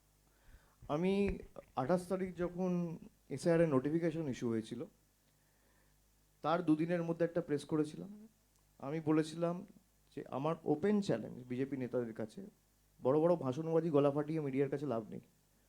আপনি যদি মানুষের উপর আস্থা ভরসা রাখেন, আপনি আমার চ্যালেঞ্জ অ্যাকসেপ্ট করুন। আমার চ্যালেঞ্জ কি? যে আপনি SIR করুন, FIR করুন, বিচার ব্যবস্থা ইউজ করুন, সংবাদ মাধ্যম ইউজ করুন, এজেন্সি ইউজ করুন, কেন্দ্রীয় বাহিনী ইউজ করুন, ইনকাম ট্যাক্স ইউজ করুন, ED ইউজ করুন, CBI ইউজ করুন, যা আছে ইউজ করুন। তৃণমূল কংগ্রেস আরও শক্তিশালী হবে মানুষের আশীর্বাদে। তার মানে তৃণমূল কংগ্রেসের যা আসন সংখ্যা ছিল সেটা বাড়বে। যদি না বাড়ে, আমি এদের কাছে প্রকাশ্যে ক্ষমা চাইব। আর যদি বাড়ে, মানুষের কাছে ক্ষমা চেয়ে বাংলার যে 2 লক্ষ কোটি টাকা আপনারা গায়ের জোরে আটকে রেখেছেন, মানুষের কাছে নিঃশর্তভাবে প্রকাশ্যে ক্ষমা চেয়ে সেই 2 লক্ষ কোটি টাকাটা ছেড়ে দেবেন। এই আমার চ্যালেঞ্জ। আপনি আপনার চ্যানেলের তরফ থেকে বুমটা নিয়ে গিয়ে শ্রমিক ভট্টাচার্যের কাছে এই প্রশ্নটা করে ভিডিওটা আমায় পাঠাবেন। উত্তরটা দেখার আশায় আমি রইলাম।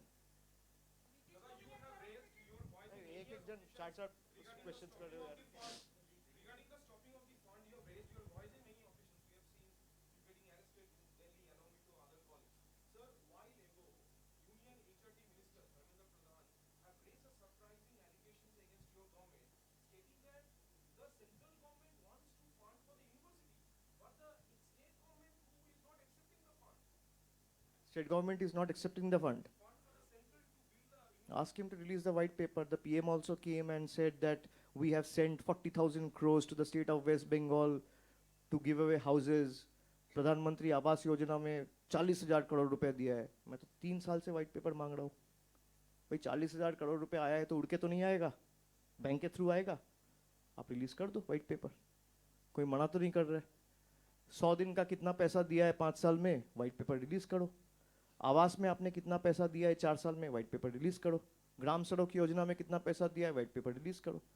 आई am waiting for them to release the white paper so that I can revert and answer accordingly.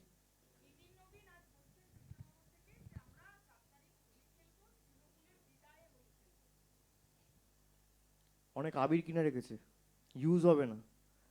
মেতে রেজাল্টের পর তাই হোলিটা আগে খেলে নিতে হবে. খেলে নি, আমরা সবাই মে মাসের প্রথম সপ্তাহে খেলবো. আমাদের তো সচেতন থাকতে হয়. হোলিতে অনেক দুর্ঘটনা ঘটে. যারা জনপ্রতিনিধি তারা হোলি খেলে না, তারা মানুষের সাথে থাকে, এলাকায় নজর রাখে, সব কিছু নজরদারিতে রাখে. আপনি বাজারে যান না, গেরুয়া আবিরের দাম বেশি না সবুজ আবিরের দাম বেশি, একটু খোঁজ নিয়ে আসুন.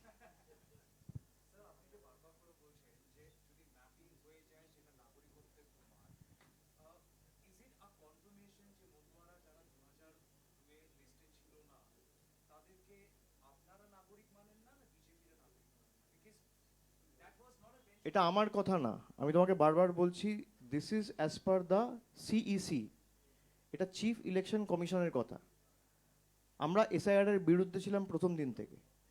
আমাদের বক্তব্য ক্লিয়ার, যারা বাংলায় বছরের পর বছর ধরে আছে তারা বাংলার সবাই নাগরিক. তাদের ভোটেই কিন্তু নির্বাচিত হয়েছে. তারা তো ইলেকটোরাল রাইট ছিল, তারা তো ভোট দিয়েছে, তাদের ভোটেই তো শান্তনু ঠাকুর নির্বাচিত হয়েছে.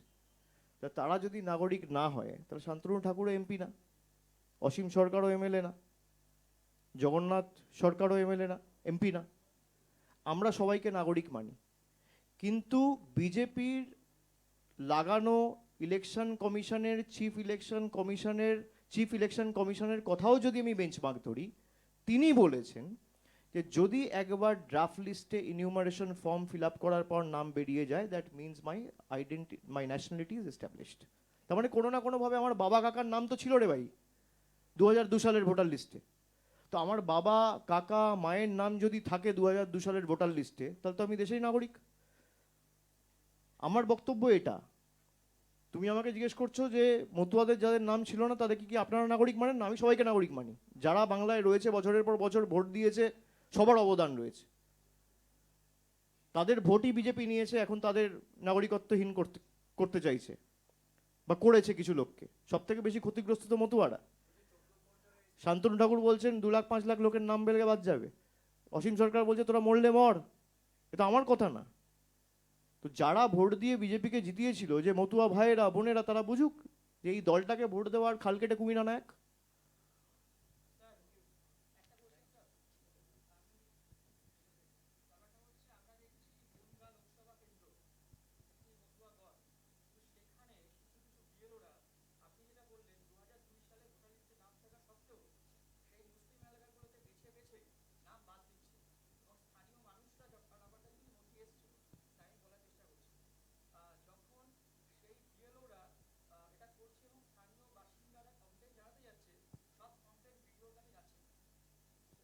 আপনার কাছে পার্টিকুলারলি কোনো নথি থাকলে আপনি আমাকে দিয়ে দিন.